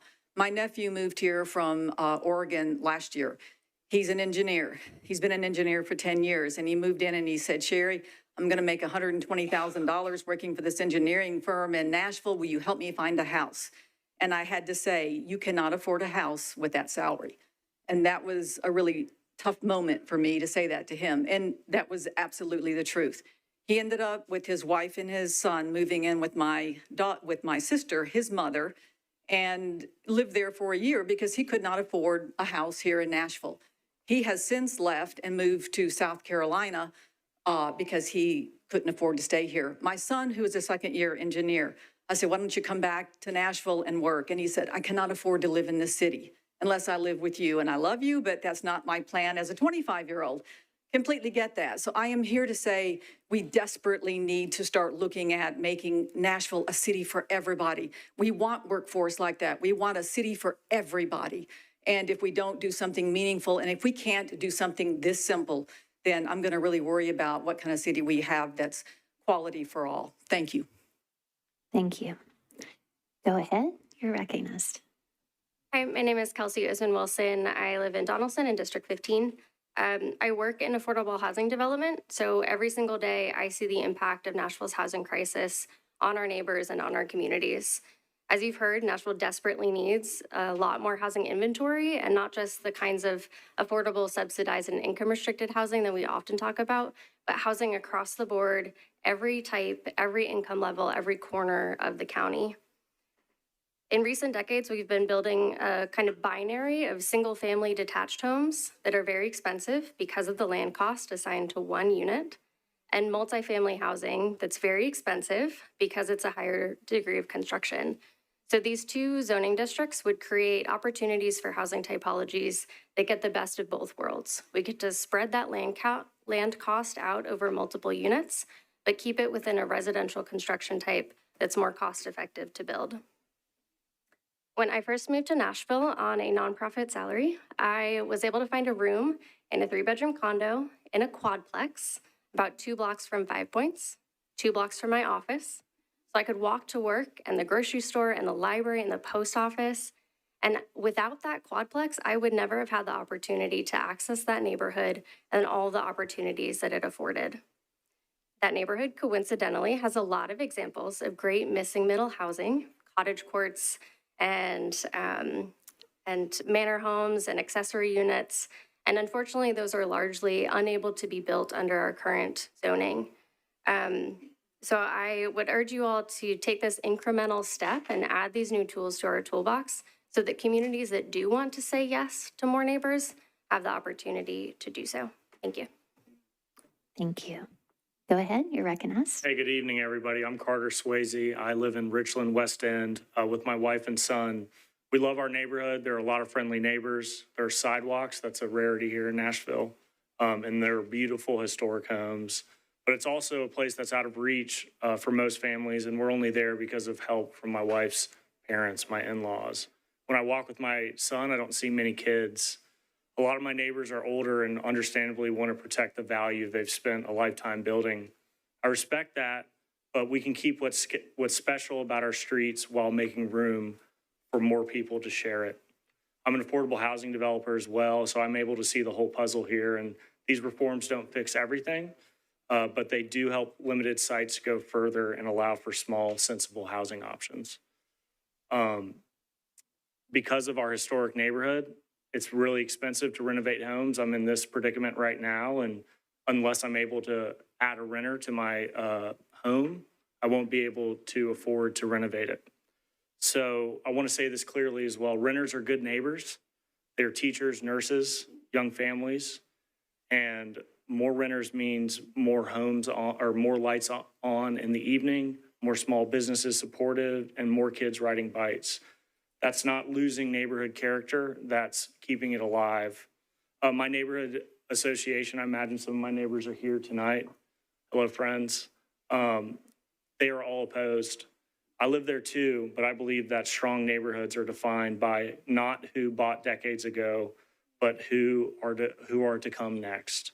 I want my son to grow up with kids to play with, not a neighborhood that becomes quiet instead of vibrant, simply because nobody can afford to live there. Thank you.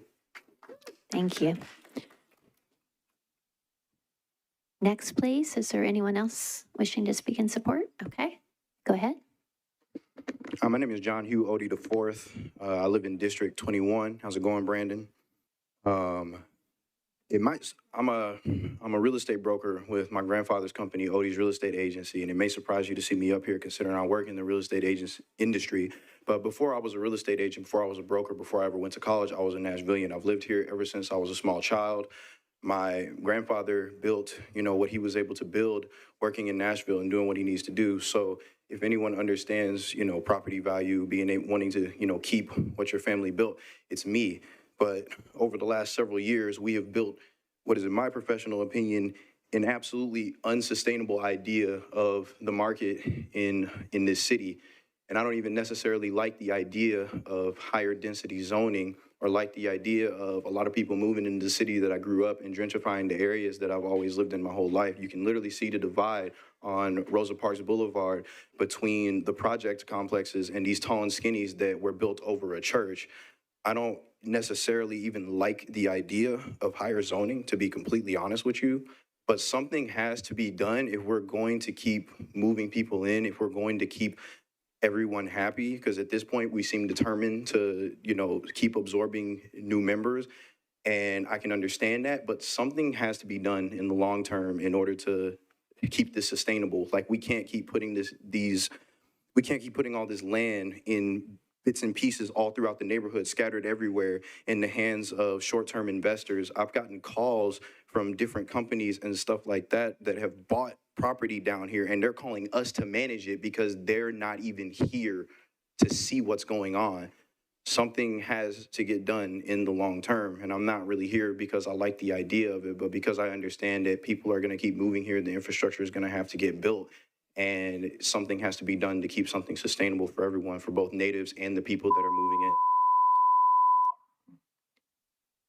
Go ahead, you're recognized. Hey y'all, my name is Diamond Bill. It's good to see some of y'all faces tonight. I'm here as a young professional and an advocate for affordable housing. Options for young adults and families. I work full-time. I contribute to my community, and yet, like so many other people, I still struggle to find a home here that I can actually afford. This is why I strongly support BL 2025-1005. Creating 2 new zoning districts isn't just a policy change, it's a step forward towards balance. It gives our city the flexibility to encourage mixed housing types and affordability while still maintaining neighborhood character.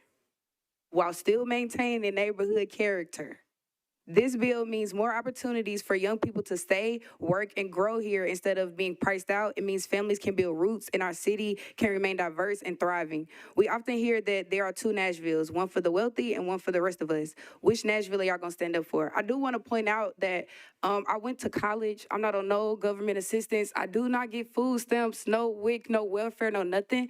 And I still cannot afford to stay here. I work a good job. I get paid decently, and I still can't afford to work here. So live here. So anything that's helping the community to boost it up, to make us all feel like we included here and we belong, I'm for it, and I hope that y'all are too. Thank you. Thank you. Go ahead, you're recognized. Thanks, everyone. My name is Josh Haston. I live in District 6. Thank you for your hard work. I know this is a tough position to be in. Just want to remind folks, not necessarily what these bills do, but what unites us as a city, what we do and don't like.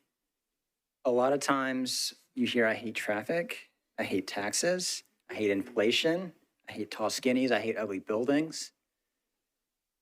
This is a solution to that by helping stabilize, by providing more options that you could prevent some of those things. If you're displacing people by moving them out of the county, your traffic will get worse. If you're only building single families, your taxes will get higher, not lower. If you're trying to avoid inflation, you need people that are working in businesses and jobs that are affordable, so you don't have to jack up the prices to make your business sustainable. You want sustainable looking buildings that fit the neighborhood character. This bill does that. Also want to remind you what we love as Nashvillians. We love restaurants. We had 3 new Michelin star restaurants. We love retail. We love trees. We love neighborhoods. We love walkability. We love small businesses. We love local businesses. We love good health care. Who do we think lives and does those jobs? It's people that are living in the types of housing that this bill would provide. So I hope and I pray that you guys remember the folks that these bills are for. It's a huge, huge portion of our city, of the people that voted for you, that are going to continue to vote for you. So please vote in support of these bills. Thank you. Thank you. Go ahead, you're recognized. Good evening, council members. My name is Steve Vinnick. I live in Council District 7, Emily Benedict. So I think the real question tonight, because I want to save our Nashville neighborhoods too, the question is, who are we saving them for? Save our Nashville neighborhoods. Who is our there? Are we saving them for those who already own homes, who bought before prices skyrocketed? Or are we saving them for teachers, firefighters, social workers, nonprofit professionals who are trying to help the community, but I make below median income for this area? Are we keeping the ladder of housing opportunity open, or are we pulling it up behind us? This bill helps to close that gap. It doesn't rezone anything. It simply adds 2 new options. And let's be real, like, these options are never going to apply to the people that are here speaking against it, okay? Because they're going to be able to mobilize and prevent it from being applied to their neighborhood. So we're talking about just having new options for everyone in Nashville, and the people that don't want it, they're not gonna have it. So this is just a tool. If you look around this room and really look, the people who aren't here tonight are the very ones that this would help. They're the nurses and the teachers and the firefighters. Also, there's the sense that this is not part of the unified housing strategy. I've seen this posted. This is two strategies, 2 actions from it's action 13 and 14 from the unified housing strategy. This isn't the whole solution. We need structural reform, but this is an important part of it. So let's make Nashville's neighborhoods open for everyone. Thank you. Go ahead, you're recognized. Hi, Wesley Smith. I live off Centennial Boulevard in West Nashville. Sorry to double dip. I'll be quick. I live in a large multifamily apartment across from what is now single family zoning, recently changed. The missing middle in Nashville is quite evident through my front window. And I love our great neighborhoods too. And I just want to remind folks that our great neighborhoods were not built under single family zoning. It didn't exist in Nashville as a designation until 1984. It wasn't put out widely until 1998, excuse me, the year before I was born. So we have not preserved our neighborhoods. We've frozen them in time. We've not allowed incremental development that's what built our great neighborhoods in the first place.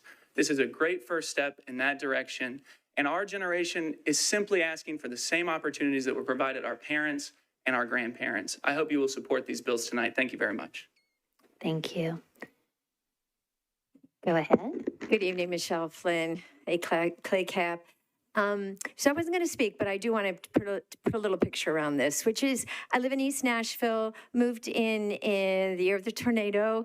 And, you know, when I moved in, there were houses that had outside, a lot of houses that had outside stairs. So people were living, when people talk about like the historic neighborhood that it was, no, a single family, all single family, it was not. It was quite mixed. And even today, my neighbor, there's rental in the front and the back. Across the street, a little bit over, there's a duplex. Everybody lives fine, gets along, there are no issues. But what I want to bring to your attention is this. You are making steps forward to create more opportunities for more diverse housing that we desperately need. You may or may not know, but I was on the staff of the Nashville Conflict Resolution Center. I mediate once a week in civil court. I sat today and I lost count of the number of people, and they looked just like you all. I'm not talking of very low income people. Certainly some of them were there, but they're working people who are being put out of their housing, many of them apartments. So there's not enough apartments for people to live in. The ones that are being built, a lot of them are out of availability for folks. And they're being hit by this economic market and now losing their SNAP benefits.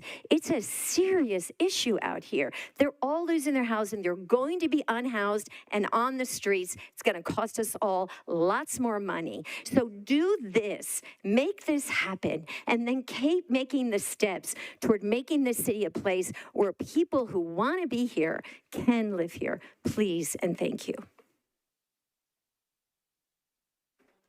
Are you here to speak in support of Yes. 10? Who is 5? Go ahead. You're recognized. Hi, my name is Bethany Fancher. I live in District 7, Emily Benedict.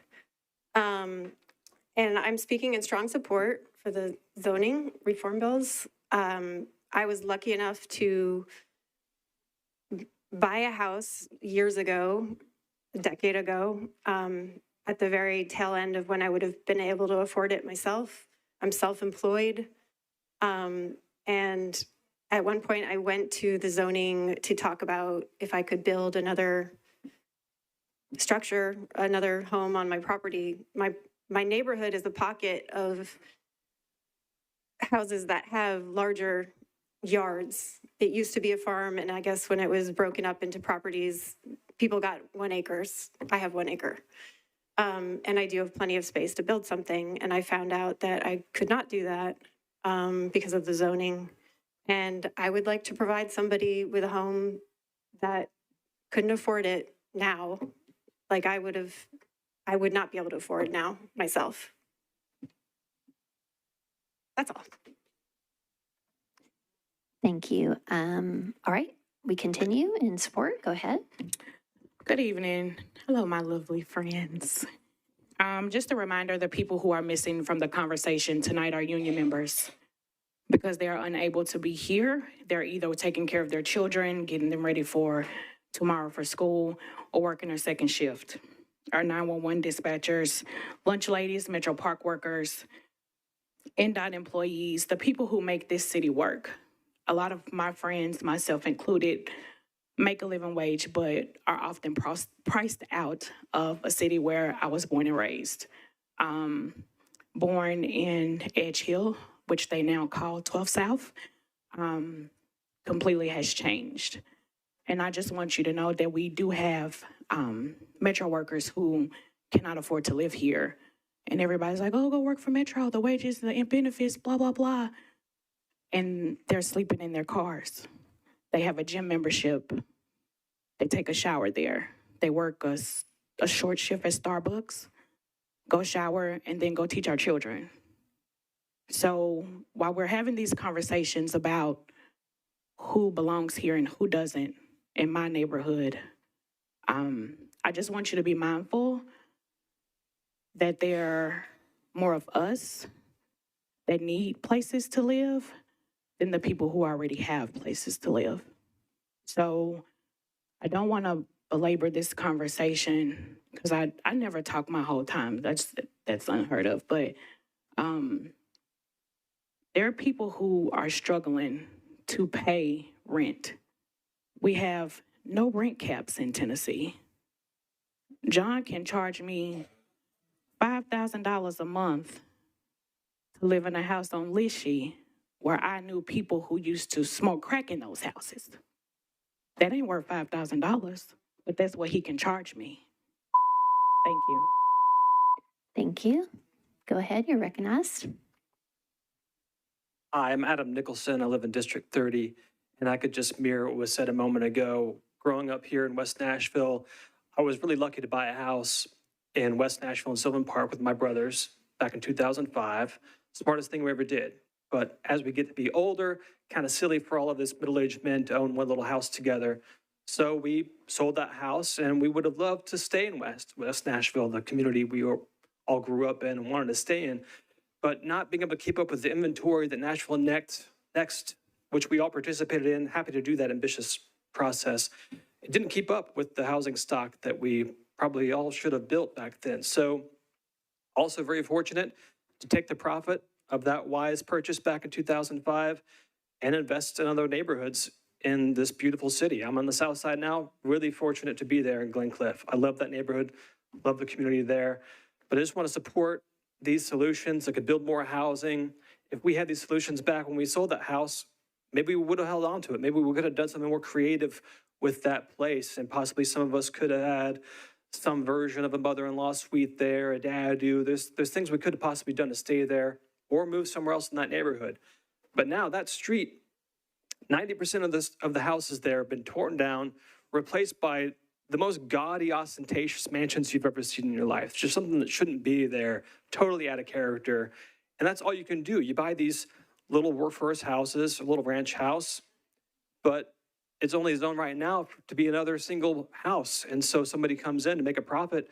They buy a 50,000 house from 1980, sell it, they got to spend another 500 grand to make a profit. Now it's a multi-million-dollar mansion thing when it could have been so much more for people. So just please support these solutions that can help people survive in this city and, you know, suspend fares from when we go, because that's going to be a great thing we could do possibly. Thank you so much. Yeah. Is anyone else seeking to be recognized to speak in support of ordinance 1005?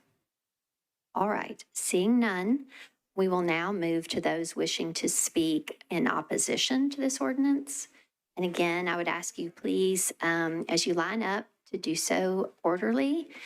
Please defer to our staff member, Ms. Rosie Hayes, as it relates to your lineup and not blocking ingress and egress from the main door.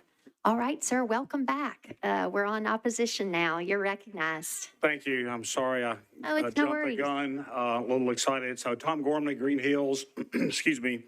I've been to several of the meetings, the planning missions that we met with Brenda and talked to her.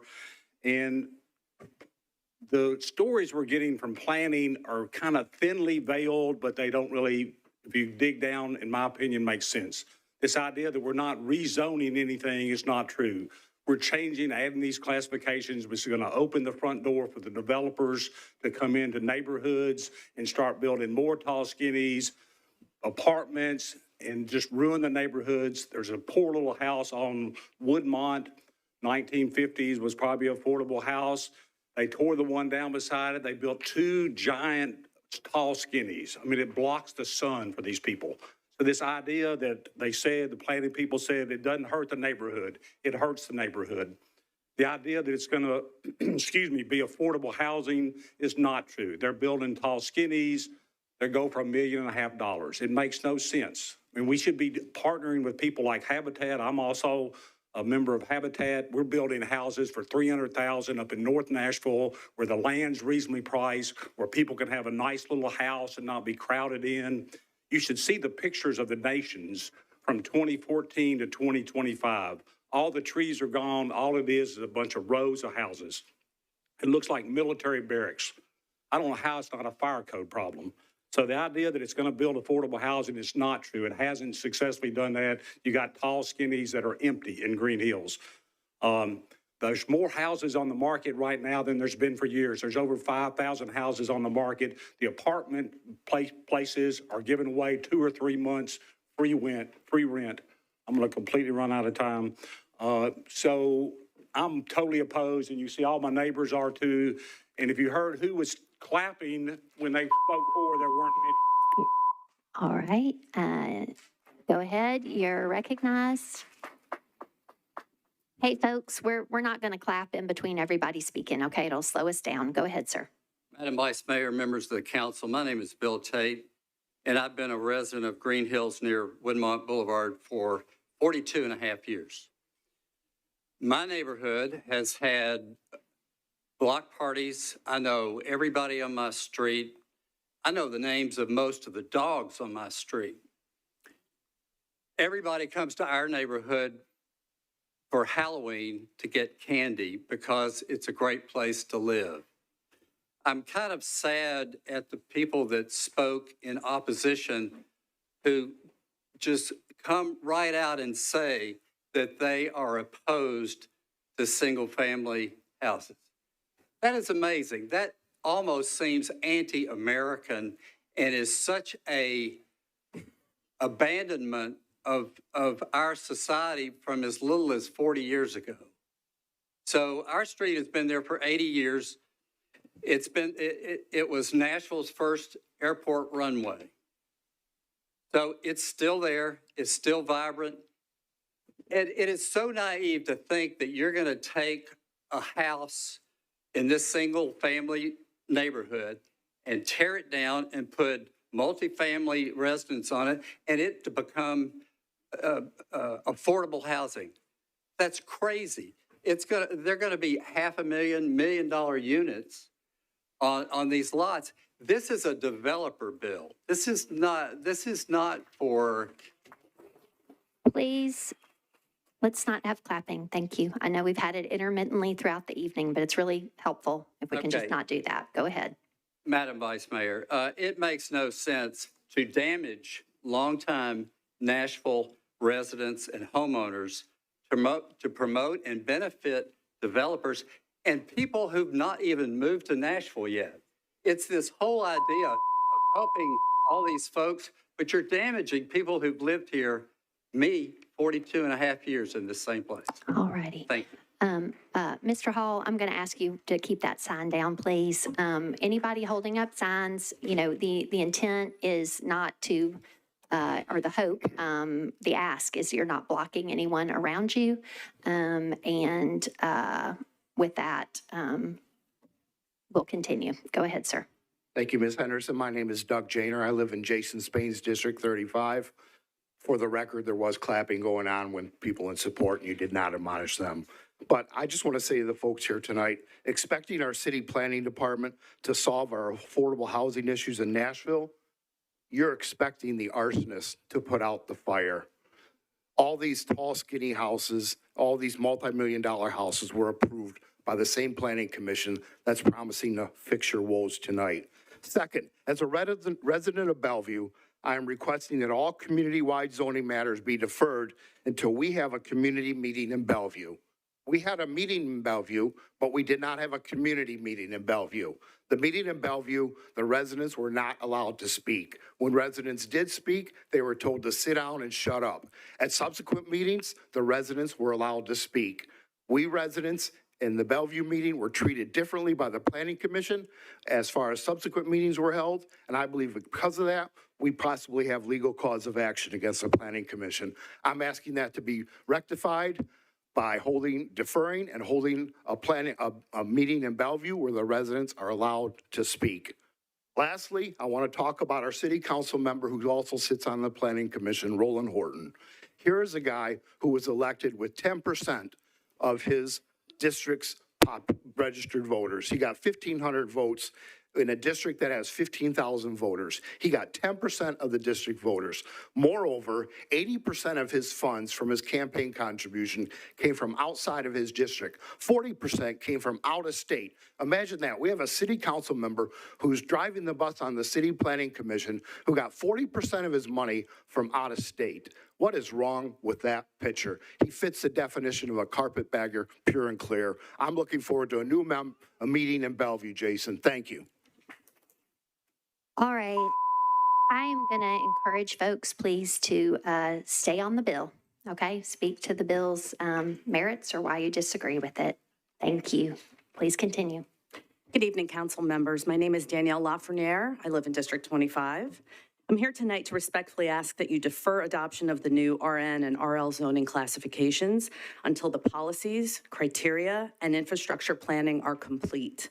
These designations are being promoted as tools in the toolbox to diversify housing and address Nashville's projected 91,000 unit shortage. But that framing skips an important truth. Tools without rules create risk. We've seen this before in 2010 and again in 2015, so-called missing middle 1.0 policies. HPR's infill, the Nashville Next General Plan produced record numbers of for sale homes, but led to a net loss of 27,000 affordable homes while driving up land costs and property taxes. Now with Missing Middle 2.0, we're being asked to approve new zoning designations without an updated community character manual, without clear standards for approval or denial, and without completed infrastructure or transportation studies. That's not progress, it's deja vu. If rezonings are approved without clear legal and planning criteria, we risk litigation, neighborhood disruption, and accelerated displacement, all under the banner of housing choice. We're told that councilmanic courtesy will protect neighborhoods, but once an ordinance is introduced, it's nearly guaranteed to pass. More than 95% of rezoning bills pass council, the vast majority unanimously. That's not real accountability. Neighborhoods deserve policies built on transparency, not tradition. The bottom line, tools need rules. Before creating new zoning categories, Metro must update its policies, finish the infrastructure study, and establish a framework that ensures real affordability, not just more density and higher prices. Nashville doesn't need faster zoning, it needs smarter zoning, growth that's equitable, data-driven, and supported by infrastructure that actually works. Please defer these proposals until those safeguards are in place. Thank you. Thank you. Next, please. I'm Linda Ferris from District 3, and that's going to be hard to follow. Mine is about the infrastructure. And again, we're not against development. We're in favor of smart development. And our infrastructure is not in place. A year or so ago, I had a neighbor that had fallen, called 911, and was put on hold and told on 911 for the emergency with her face down that my call would be answered and the order was received. That's unacceptable. Our NES lights are continuing to flicker off and on several times a week. This is not acceptable. Convenience centers, when you load up your trash, because I'm outside of the zone where we get trash services, you take it to the dump and you get there and it is full. That is infrastructure. Emergency services, while our police, our firefighters, our EMTs are working their hardest, they're not adequately paid, and we do not have enough of them to fill if we continue zoning the way that we are. Non-emergency services, if you've ever had to call non-emergency, it takes upwards of 6 or 7 hours for somebody to come. Schools, we built brand new schools, and a former school teacher I am, and we're already at capacity, or even or busting at the seams, and gonna have to start putting in those portables again. And we know with the tornadoes and the activity in the area, how safe those are. Codes department, you call codes because something is going on in your neighborhood that would have never happened 26 years ago, and they are unable to respond. They have to say, call non-emergency police. This is the infrastructure that we are lacking, and we're just asking that this be deferred until an infrastructure study can be completed so that we can do this sensibly. Again, we are not against development. We're for sensible development. And that's it. Thank you very much. Thank you. Go ahead, you're recognized. Hello, I'm Michael Lewis, live in District 34, lifelong Nashvilleian, except for a little time away when I served in the U.S. Army, including in a couple places like Iraq and Korea. Came back to a completely different city than I left, in a lot of good ways and a lot of bad ways. You know, one of the things that I really hope all of you focus on, every single one of you in here, is this. I think we live in a time when a lot of people question whether or not our elected officials truly represent the will of their voters. I think those of you who have been to, who have been a part of listening sessions have heard that overwhelming opposition. And I would really, before and above anything else, listen to your constituents, represent your constituents. You've heard from a lot of advocacy groups. Some of them have good agendas, some of them have agendas that may be mixed, but what they don't have is the best interests of your constituents in mind. I ask each and every one of you to truly listen and represent your constituents in carrying out your duties on this council and with this bill. I'm just going to say a couple of other things. You know, it's tempting to say that only developers win. I know that not only developers win, they're going to win with this bill. They certainly will. There's people who need affordable housing. This doesn't solve that. This doesn't take a targeted approach that really, truly addresses the issue. It leads to a scattershot approach, and what you're going to see is some places where it works and a lot of places where it really doesn't work and creates a lot more of that expensive luxury housing that doesn't address the need. Thank you. Thank you. Next. Thank you. I'm Chris Remke. I live in District 20. As most of you know, I work with developers and advising them on where to find their opportunities. In this conversation, there's a big hungry bear that's affecting this and not addressed in policies that should be. I'm the person that tells the hungry bear where to eat, but what that hungry bear wants is your affordable housing, and that's why you're not affording it. So I'm going to run through a real quick review of what the math looks like. Research by local academics at TSU show that cash-funded investor speculation by major development funds creates a market buyer pressure that inflates home values. In Nashville, that inflation, totally attributed to that phenomenon alone with these institutional cash buyers, is a property increase of 25%. That 25% means everybody here's home, the average home now is worth $97,000 more than if they weren't here. So as these hungry bears move along, they are now coming into Davidson County. They're here, they've been here. They're primarily currently focused in Antioch, Madison.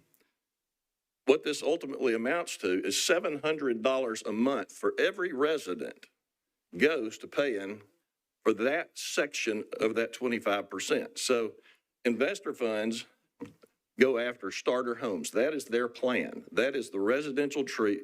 And so they're consuming they're consuming all of your affordable stock. So once you go through that, you go, what's the harm of providing this tool, this Swiss Army knife of building types? Well, the bear wants the biggest building type in that unit. You need to understand how the bear is going to consume the highest end of that. That's what that property becomes valued at. That's what it's worth. So please stop this inflation engine. Understand that it's not creating affordability. We need tax relief for seniors. We don't want to follow the Darwin rule. Please follow these policies. Land values based on potential, buyer beware. Thank you. Next, you're recognized. Hello, I'm Antoinette Olison, and I am here in support of affordable housing. I'm on your side, dude. I'm on your side. I was with tears in my eyes hearing all these people needing affordable housing. We don't have it. It's terrible. This pastor, oh my gosh. That's why I'm against these bills, because even Gregory Claxton, the head of Housing and Infrastructure Studies, said this is not going to create affordable housing. This is not for affordable housing. That's what he said. And that is not what happens. And then here's the talking points of Metro says, these bills do not change anyone's zoning, and Metro is not taking away single-family zoning. But the current RN, RL, and DADU bills on the table in execution allow developers, your neighbor, whoever happens to be the council person at that time, 6 years from now, to build density next to any property in the city, which means essentially it would take away single-family housing. So there's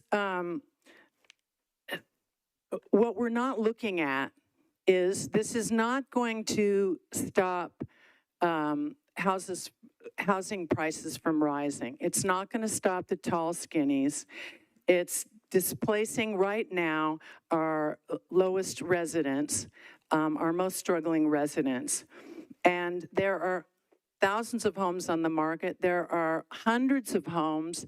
I just pulled up one starting at $105,000. There are many in the $200,000 range. I'm a realtor and who said they couldn't find someone home. If you want to find a home, call me. I'll find you one because they're all over the place. They're sitting on the market. They're not selling. Wait until the infrastructure study's in, please. Go ahead, you're recognized. Thank you. Rebecca Lowe, District 35. It's so nice to see everybody paying attention. It's not always the case, and it's really nice to see here tonight. Of course, my phone goes away right when I start talking.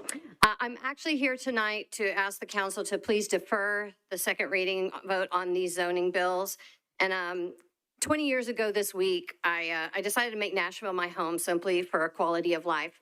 I put my stuff in storage and I saved up for about 1.5 years, and then I made a down payment on a little house here. And since then, I've been involved in my community. I've been involved in elections and community activism, and I've also been learning about these zoning bills. And contrary to the comments about misinformation, we do not misunderstand the bills. For instance, one thing that you've already heard about in the last few speakers is the infrastructure. Planning told us this just at a meeting last Thursday that they do not have the results from an infrastructure study, and they do not have a predicted date as to when they will get that. So, but I'm not here to try to school you on the bills. I'm simply here to speak up to this council and ask you to please hear me as your constituent, because I feel over the last decade, my voice and the voices of some of my neighbors are being ignored more and more often. These zoning bills have given way to a lot of concerns, obviously, and are you hearing our concerns is our question. It was really disheartening to see the neighbors from the nations come here and beg and grovel and plead with you to defer their bill so that they could have a seat at the table. And we are simply asking that. We don't think it's going to hurt anything by putting a few days between these votes and giving us a chance to try to put up some guardrails and protect our homes and our neighborhoods. Thank you. Got an AV pause here for the news media. All right. Uh, Thank you.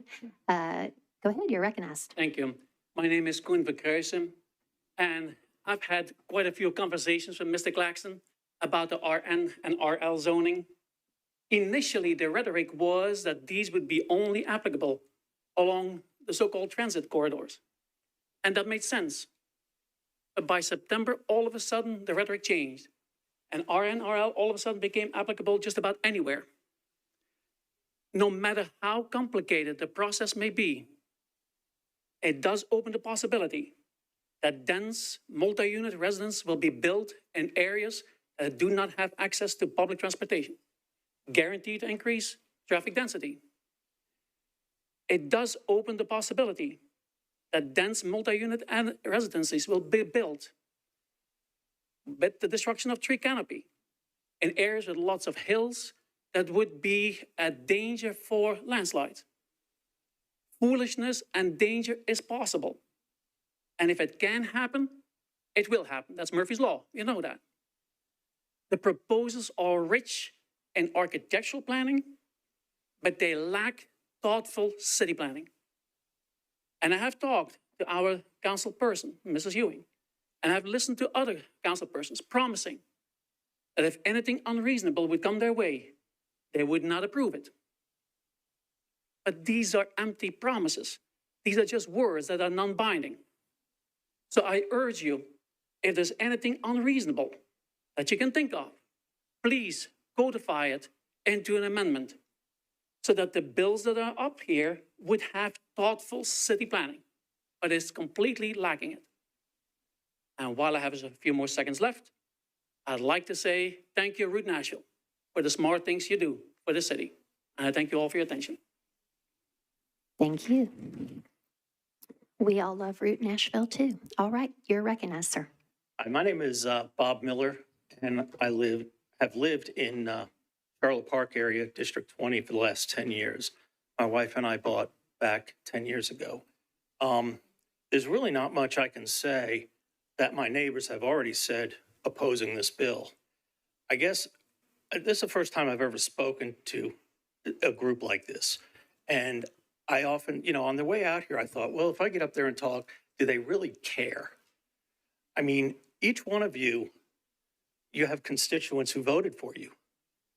But and somebody mentioned this, do you really listen to your constituents, or are you just going to already have a preconceived decision on this bill? Is this all useless, everybody coming up here talking? Or are you really going to listen and know that building these houses and rezoning, and passing this bill, it will not lower housing costs? If anyone thinks so, you're living in fantasy land. It's not going to happen. This model, it won't work. There's already condos out there. There's already townhouse communities from Bellevue all the way through into Nashville. And why mix up and disturb neighborhoods that are already there? I do understand some of the concerns, and I know there's a housing issue. However, there's houses out there. The builders are coming in from out of state, and they're driving the costs up. Another gentleman mentioned it's cash only. I'm a realtor. 2020, I was putting bids in on houses for my clients that were literally $40,000, $50,000, $60,000 over asking. And this is because builders are coming in, tearing a house down and building two, and it's just repeating itself. So I say you have to vote no. Go ahead, you're recognized. Hello, council members. My name is Paul Pleeman. I'm a combat veteran, Nashville native, and live in District 3. Before we talk about adding more housing, we need to talk about infrastructure. Our roads, stormwater systems, electrical grid, emergency services, and schools are already over capacity. Growth without investment in the basics will only make flooding, traffic, blackouts, crime, and overcrowding worse. And Nashville doesn't necessarily need more new housing. We need to fill the thousands of vacant homes and rentals already sitting empty instead of adding to an oversaturated market. These zoning bills are being sold as modernization, but they're really about money and influence, not community. Developers gain flexibility, the city gains tax revenue, and the people who live here lose control of their neighborhoods. Even the affordable housing narrative has shifted. Now it's called attainable housing. That's not progress, it's marketing. Affordable has standards and oversight. Attainable means whatever benefits developers. And even the so-called affordable homes miss the mark. They're designed for higher earners, not the families struggling to stay in this city. Yes, there have been hearings, but participation has been low. Not because people don't care, but because most residents don't even know these sweeping changes exist. Together, these bills create a citywide zoning overhaul, denser, faster, and out of character with less public input. They shrink setbacks, reduce parking, and shift approval power to staff instead of citizens who live with the consequences. Nashville needs leadership that listens, leadership that values transparency, balance, and trust. People move here because it feels like a community, not a commodity. Don't trade that away. Please vote no on these zoning bills and send them back for real public engagement. Nashville's neighborhoods deserve a voice in their own future. Thank you. Thank you. All right. Go ahead, you're recognized. Hi, my name is Todd Horn. I'm from District 3. As a general contractor and a real estate investor, it is saddening to see what our building department allows to be built and to be lived in. I have seen stuff that I would tear down to rebuild properly. And as an ethical contractor, I pride myself to do the right thing. I ask this committee to do the right thing. Vote this down. Vote it no. It's amazing that people think that in 10 years we only need 90,000 homes.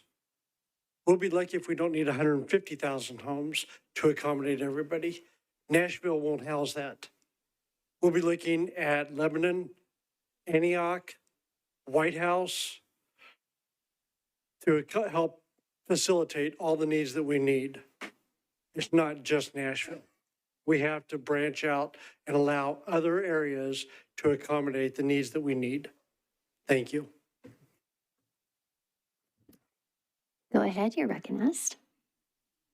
Hi, thank you for having me tonight, Council. I'm so thrilled to be here. I'm here to oppose bills 2025-1005 through 1008. It's my understanding that these rezoning bills are proposed to give you one more tool in the toolbox to achieve higher density through whatever today's definition of affordability is. All of this without a single improvement made to our infrastructure, not a thought to our safety, and without even a single impact study done. More density is what you want. That is not what the vast majority of the people who live here want. Just because we own our homes doesn't mean we don't also struggle. It definitely doesn't mean we're rich, and it for sure doesn't mean we don't also work hard. As elected officials, you are supposed to set your personal interests aside and represent the people who already live here. It is not your job to tell us what we want or make decisions based on what you think is best. You are not our parent. Listen to your constituents and please do the right thing tonight. Thank you for your time. Thank you. Next, go ahead. You're recognized. Hello, I'm Alan Dooley. I'm a resident of District 23. I'm an architect who's designed homes, duplexes, and multifamily projects applying the evolving building codes and zoning in Nashville over a 45-year career. With current erosion of democracy at the national level, our city council should not be gamed by developers to erode democracy at the local level by rushing through the RN and RL bills. I have lived almost exclusively in our small neighborhood, starting out in one of 3 affordable apartment complexes. We bought a condo in a 1-bedroom and lived there for several years, saving money, raising our children in a small home where children could walk to visit their great-grandmother in retirement housing, who in turn could walk to visit her husband in a neighboring nursing home. 20 years ago, I lent my expertise to form a neighborhood association to deal with a 12-story high-rise in the midst of our single-family neighborhood. Our board worked with planning and a developer through an SP to allow 54 townhome units. which required sidewalks between units and on the street, limits to construction traffic, and high stormwater retention. Spot zoning our neighborhood with RN and RL will take this planning process away from neighbors and give the power to corporate fund managers far away from Nashville. These potentially smaller but numerous buildings will not require stormwater retention, worsening our flooding problems.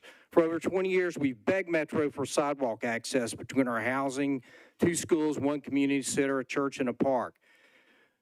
These RN and RLs will not help that either. They'll put construction traffic on every street for decades, pitting neighbor against neighbor, making streets more dangerous and taxing our infrastructure. I'm not a NIMBY. I'm not a YIMBY. I'm certainly not a TIMBY. Take this in your backyard. Thank you for considering. Thank you. Next, please. Council members, thank you for this opportunity to speak. I'm Wayne Underhill, District 23. Thank you, Tom. Appreciate his efforts. I agree we've got an affordability crisis. When my wife and I moved to our home in Westmead some years ago, more than I'd like to think about, it was a fixer-upper. There are very few, not as many fixer-uppers on the market now as there were when we moved in, but it made it affordable. What has deprived us of fixer-uppers is the developers that have swept into these neighborhoods, torn down those affordable houses, and then built homes that were 2 and 3 and 4 times the value of that existing property. Now the developers are chomping at their lips going, boy, we want this bill to be passed. Well, it's not going to make affordable housing. If we leave it up to developers and if we give them that liberty to build what they want to build, they're going to continue to build large, expensive properties. The infrastructure is not able to handle it. Our water, our sewer, our roads, it took us an hour to drive down here this afternoon. Our traffic is clogged. For us to have further density is not fair. It doesn't make a livable neighborhood for us. And finally, tree protections. The Planning Commission assured us that all tree protections would be enforced. Well, folks, there are none. None. There are none. We're experiencing developers that are clear-cutting lots. So let's protect our environment. Thank you. Next, please. Belle Newton, Woodlawn Neighborhood Association, District 24. Not my first rodeo here. Out of respect for you, I'm not going to reiterate everything everybody else has said, with which I agree. I was so moved by some of the speeches, and yes, we have an affordable housing problem, and we need a solution. I do not believe these bills, as they stand today, are that answer. I know, we know our zoning won't change, so if you write us anymore, please don't tell us that. But your design tool that is going to be in place will make it possible for a councilman to request rezoning, and we don't really see quadplexes, cottage courts, and townhomes as less dense. We have fought very hard to protect our neighborhood, and this type of development would affect the character of our neighborhood and change it forever. If you really don't think we understand, then why don't you hit the pause button? This needs a lot more work. We really, really do. We were so moved. We know there's a problem. We'll work with you, but this needs work, and we're asking you for time to get it right. Thank you. Thank you. Next, please. Thank you. My name is Patsy Harvey. I live in District 23. Thank you for the opportunity to speak tonight. The mayor's memorable election slogan was, "Let's build a Nashville that works for Nashvillians." So what happened? Nashville is a special place because of the people communities, and neighborhoods. Nashvillians did not ask for a blanket change to the zoning code. They asked for more affordable housing. These are not the same. If you need evidence that changes to zoning without community engagement is a problem, look at Districts 20 and 16. Unhappy constituents to the point they have created opposition groups. No one wants this.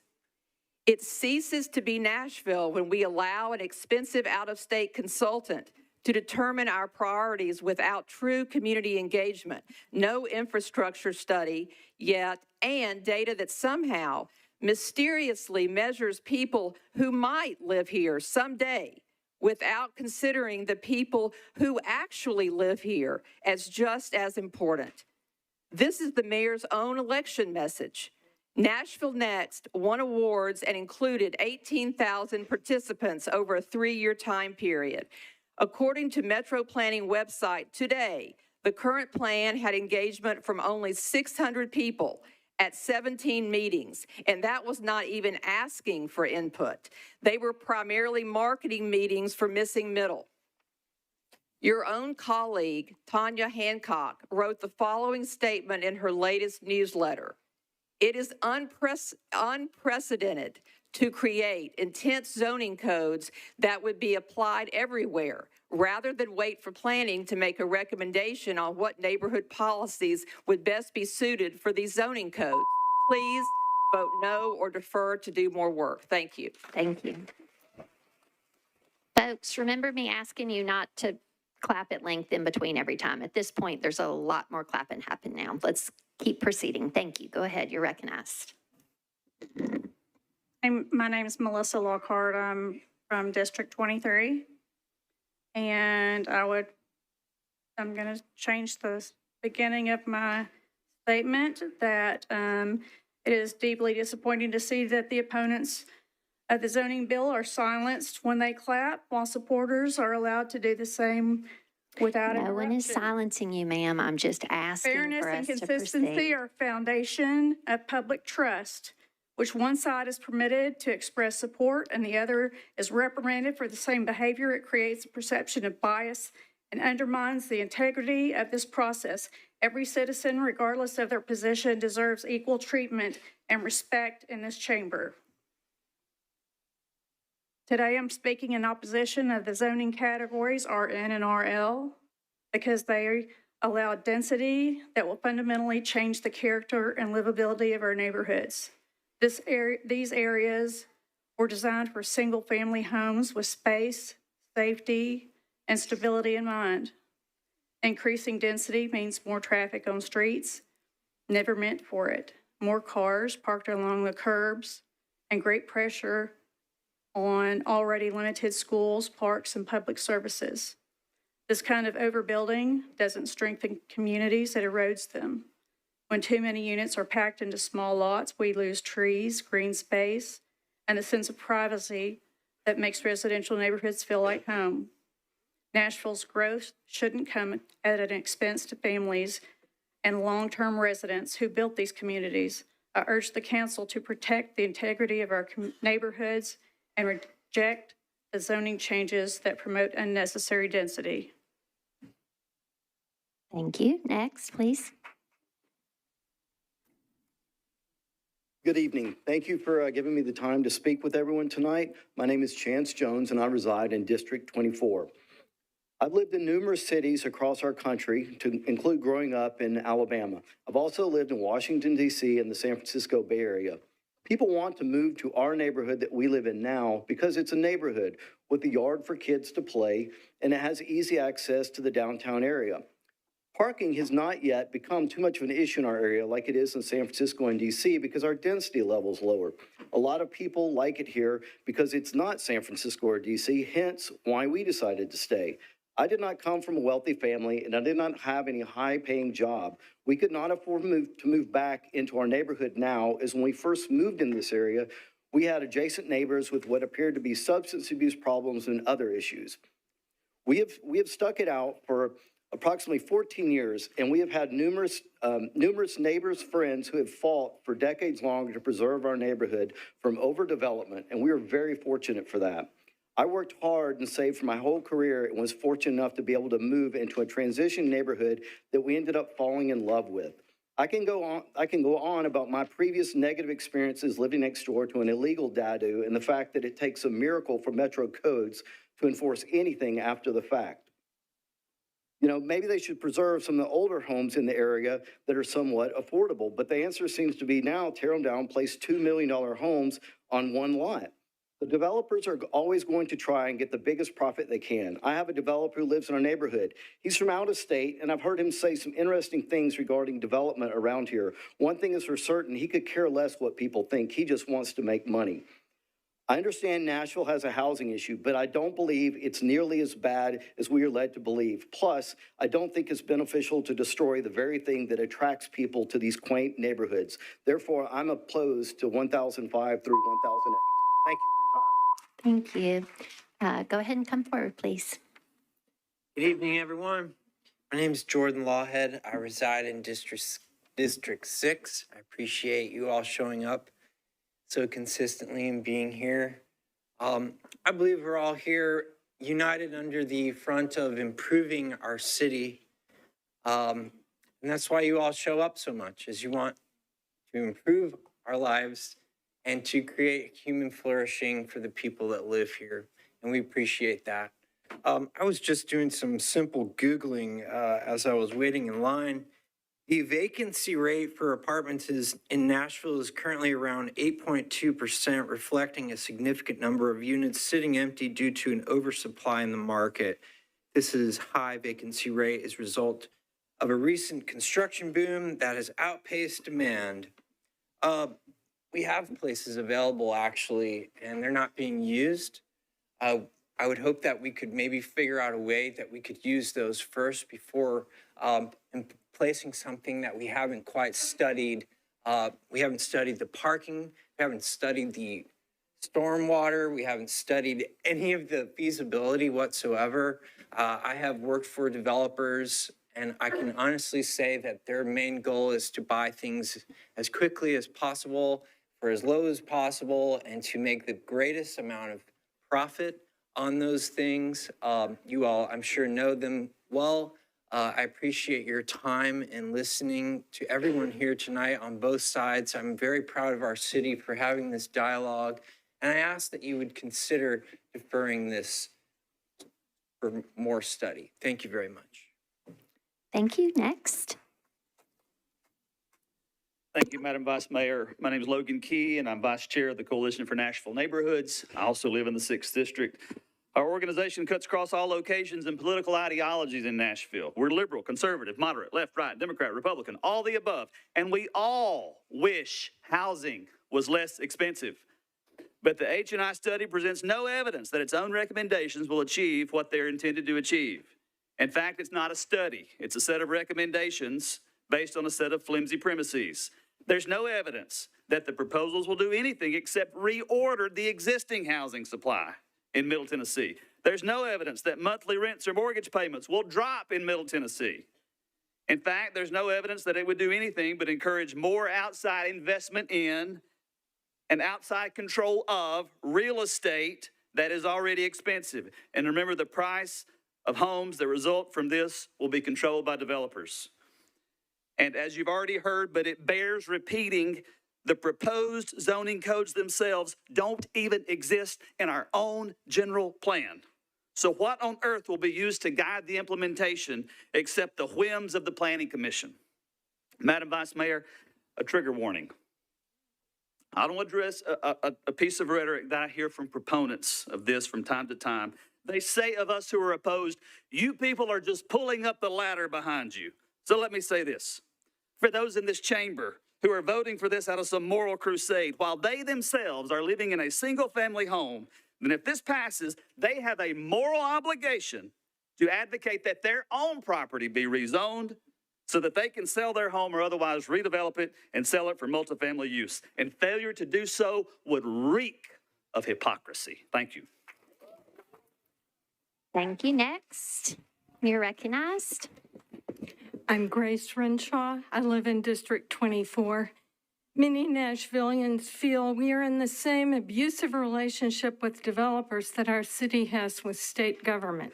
Our city is viewed as a resource from which they seek to extract as much profit as quickly as possible while providing us with little or no voice in our future.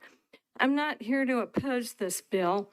I'm asking you to defer it while you work out one particular divisive feature that one of this body articulated to the banner in September, quote, "If you live in a NIMBY part of town, keep electing NIMBY council members and none of this is going to come your way." Well, if it's really that bad, I'm speechless by the cynicism. We don't need council members who are NIMBYs or density doctrinaires. We need leadership that brings us together to address the genuinely pressing need of affordable housing. I know the state won't let us require developers to build affordable housing. Please stop using that as plausible deniability to make it easier for them to raise the remaining marginally affordable housing remaining in old neighborhoods like mine, which contribute diversity and bring in renters for market rate units that even planning staff admit won't be affordable to first-time buyers. As for the claim that the more we build, the more affordable housing becomes, my husband's old Texas expression comes to mind: "Don't piss on my leg and tell me it's raining." Next. Bernard Pickney, District 24, Sylvan Park. This 105 reminds me of the enabling legislation for daddies that was passed back some time ago. And we thought, well, Hang on. Let's reset. Go ahead. I won't be up here long. You don't have to worry about that. Okay. But when that bill was passed, well, we've got protections, it has to be a whole block and all this. And now we're going to get daddies everywhere if the council has its way. So it's just another Trojan horse. And this is terrible. Vote against it. All righty. Next, please. You're recognized. Thank you. My name is Stephen Ward. Live in District 34. I'm a native Nashvillian, and like has been said tonight, I do agree that there's an affordability issue. I just want to say that I can hope we can take the time to get it right. And so I'm asking you to defer the vote on these three specific points. Number one, the infrastructure study hasn't been completed. We've talked about the importance of that. Number two, let's just put a little more thought before we open the door to additional development. Feels a little bit rushed. And if history holds true, the restrictions are typically going to be relaxed over time. Let's just take the time to get it right from the get-go. Third is around affordability. And to that point, number one, the market's going to build what the market will sell. There's nothing that specifically mandates that the affordable housing we're looking for will be built. Number two, the density is going to be increased. As we increase density, it increases land value, which is going to attract more corporate investment. So I think that's fundamentally working against the goal that we're all striving for. Thank you. Thank you. Next, please. Hi, Madam Vice Chair. Members of the council, John Summers, 5000 Wyoming Avenue, District 24, Sylvan Park. These group of ordinances are being proposed. It's part of a national agenda. It's not just happening here, it's happening everywhere.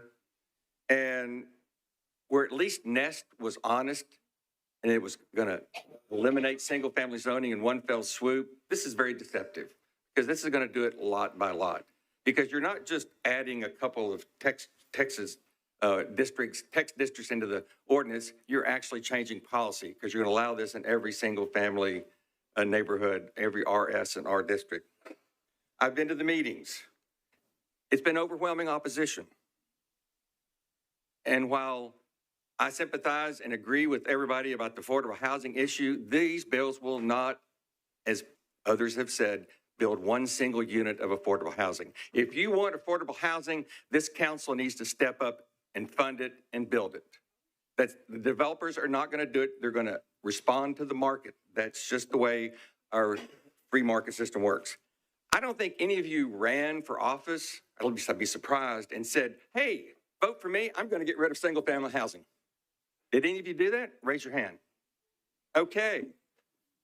You ran to say you were going to protect neighborhood and represent the interests of your constituents. Well, I saw Roy Dale out here earlier. He's a good example of a council member that didn't get reelected because of zoning issues. That's the issue that you lose on. I know I sat here for 4 terms, 16 years, and watched council members. I can give you a list of names if you want to see them. This will be the issue in the 2027 council races. So you need to listen to your constituents. You need to not betray their trust in you. Defer this, and let's see if we can find something that works for everybody. So there's no lose in this. Let's all try to win and win for Nashville. Thank you. Your time's concluded. Next, please. Go ahead, you're recognized. Hi, If you'll pull that mic down. I will. Thank you. Great, thank you. I'm an introvert, so I really hate being up here. But I feel moved to talk about rezoning. I think rezoning for more density does not guarantee affordability. Simple economics means that rezoning will lead to more building, more people building, which leads to land value increases and new construction, which will be more expensive. It does not guarantee that developers build enough or even the right type of housing that will impact prices. They could easily build high-end units that don't serve lower income or more affordable housing for our communities. I live in historic Edgefield, and we had someone rezone their homes. They built 16 townhomes, and it increased all of our property taxes by 40%. The trickle-down effect hasn't worked in New York City, it hasn't worked in San Francisco, and it won't work here. Creating market rate housing doesn't magically make housing prices drop. Increasing density without implementing infrastructure and important policies to ensure more affordable housing will not rebalance the market. Thank you. Go ahead, you're next. Thank you. Good evening, I'm Randy Young. I live in District 23. I thank you for the opportunity to speak to you tonight and to have heard our concerns over many community meetings. I think I've heard a lot of good information here tonight from both sides, and I appreciate that. I've also heard some excellent ideas as to how you might come together to come to a solution that will work across the board. I have one question for you. What's your hurry? What data do you have in the towns that have implemented these zoning rules that it worked? It doesn't work from anything that I have read, and I would ask you to do your homework before you move forward. Please defer this bills. Thank you. You're recognized. My name is Charles Scotty Madison. I go by Scotty Madison, and I appreciate your undivided attention and not the back of your heads or top of the heads like some of you have done. The phrase, all people are created equal and endowed by their Creator with certain inalienable rights, comes certainly from the U.S. Declaration of Independence in 1776. The inalienable rights it refers to are life, liberty, and the pursuit of happiness, not material possessions or government-guaranteed goods like housing or income or property. While the right to own property is closely related to these principles and certainly protected by the Constitution, it does not mean that the government or anyone else must provide you with a house. That means you, the council members here. It only means that you have the freedom to pursue, acquire, and keep property if you are able. I didn't come here tonight for this issue, but I sit over here with my wife, and I was sickened to hear what was taking place here. It really bothered me to the point where she said, please don't get up and speak. But I did. I hope that you would be level about this. I don't live in Belmead or Hampton or Club Drive, but I love driving through there. I love seeing. The difference between me and some of these other people is I don't envy and I don't covet and I don't resent what other people have, what other people have done. And if you have any resentment in you for what other people have achieved, you don't need to vote yes on this. All right, go ahead, you're recognized. Hello, my name is John Grimson. I'm in District 23 in Westmead. And I'm not going to repeat all the good points my neighbors have made because I agree with them all. Fortunately, our councilman has kept us well informed. I do think that most of the residents of Davidson County, Metro Nashville, don't know anything about this. Totally in the dark. And if it's such a great idea, put it on the ballot and let the residents vote for it, up or down. All right, is there anyone else seeking to be recognized to speak in opposition to ordinance 1005? Seeing none, I will declare the public hearing closed, and I will go back to the bill's sponsor, Councilmember Gamble. You are recognized. Thank you, Vice Mayor. I'd like to move for approval with a comment. Okay, there is a motion to approve on second reading. Anything else you want to add to that motion? Yes. By way of your comment, or do you want to articulate it in the motion now? If I can articulate it in my comment, that would. Yes, ma'am. Okay, there's a motion to approve. Do I hear a second? Okay, go ahead. Thank you. First, I want to thank everyone who came out today to speak on this issue. There have been many meetings, public meetings held by the planning department, and many of the council members and community members have had opportunity to provide input, express concerns, and we have listened. I know that there's a perception that council members aren't listening, but we are listening. And we appreciate when you all come out and provide feedback and input and share your concerns about legislation that is proposed. As it's been stated, this particular bill 2025-1005, establishes 2 new zoning codes for building standards, or for building don't have building standards for in our code. We're talking about townhomes. We're talking about house courts and 3 and 4 unitplex houses. Housing types, diversity of housing types that provide home ownership opportunities for our middle income, for our working people. It's been said several times, for our teachers, for our firefighters, for our nurses. These housing types will be more affordable. We're talking $300,000 to $500,000 is what the current market rate is for this type of housing type, which is still expensive, but more affordable than some of the $250,000 or $1 million homes that we are seeing that are just really shutting a lot of Nashvillians out of home ownership opportunities. So we're not just talking about people who are moving to Nashville. We are talking about people who live here currently and the next generation of Nashvillians, like my 2 adult sons who were born and raised here and went to Nashville public schools and can't afford to buy a house in Nashville. So we're not just talking about people moving here. Yes, Nashville has grown exponentially. Nashville has grown 81% since 1990. Nashville has changed in the 30 years that I've owned my house in the Bellshire neighborhood. Housing costs have increased 155% over the last decade. There is nothing we can do about the market rate and housing costs, but what we can do is to establish new zoning codes that provide a diversity of housing types for residents living in different stages of life and at different income levels. And that's what this bill does. This bill establishes building standards that everybody would be aware of, the community, the council member, developers, everybody would be aware of on the front end what the standards are for these housing types, and no recommendation has been made at this point of where to apply these zoning codes, other than the fact of having them near major corridors.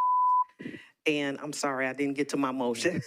But that's okay if you want to. Yes, I'll wrap it up and get to my motion. So what I would like to do today is move for approval on second reading, however, defer the third reading on these bills to the December 4th meeting. I want to remind everyone that this bill was already deferred. The October public hearing for this bill was deferred to this meeting. So we have deferred this bill to allow more time for community engagement, to allow more time for feedback from the community. What I'm asking today is that we move forward on second reading, defer third reading to the first meeting in December. And I would ask that the Chair Horton, who's the Planning and Zoning Chair, add these, a discussion only about these bills and the pending amendments. There are several amendments to the bill that have already been introduced.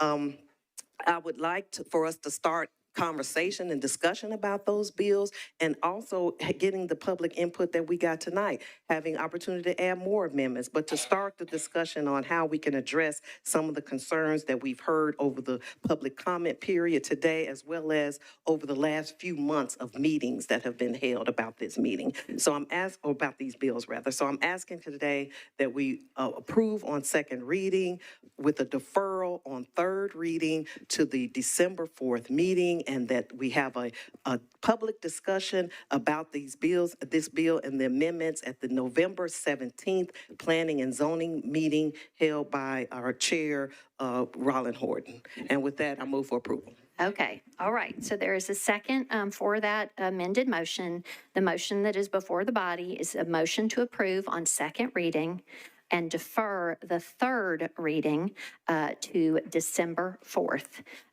Typically at that time, that's when the bill is in the Planning and Zoning Committee for consideration of amendments and so forth. Ms. Gamble has also requested a discussion only at the Planning and Zoning Committee of November 18th, just for purposes of additional discussion.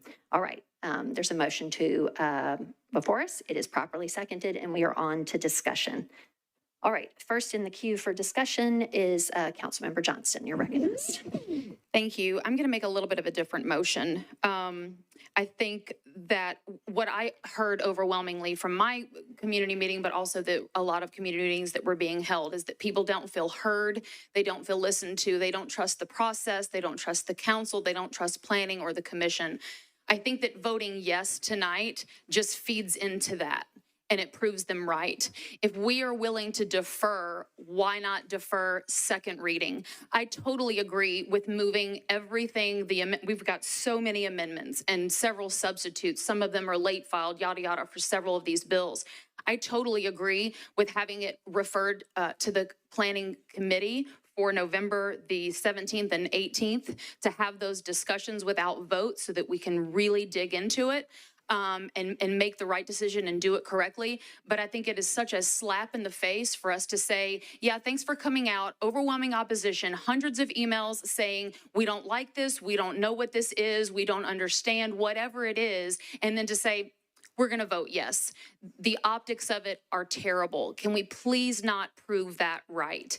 A deferral is a deferral. Please let's defer second reading until the December 4th meeting. Refer the bills and their amendments and substitutes all the way to have that discussion at the planning meeting and do what they are calling us overwhelmingly to say is to slow down. Let's get this right.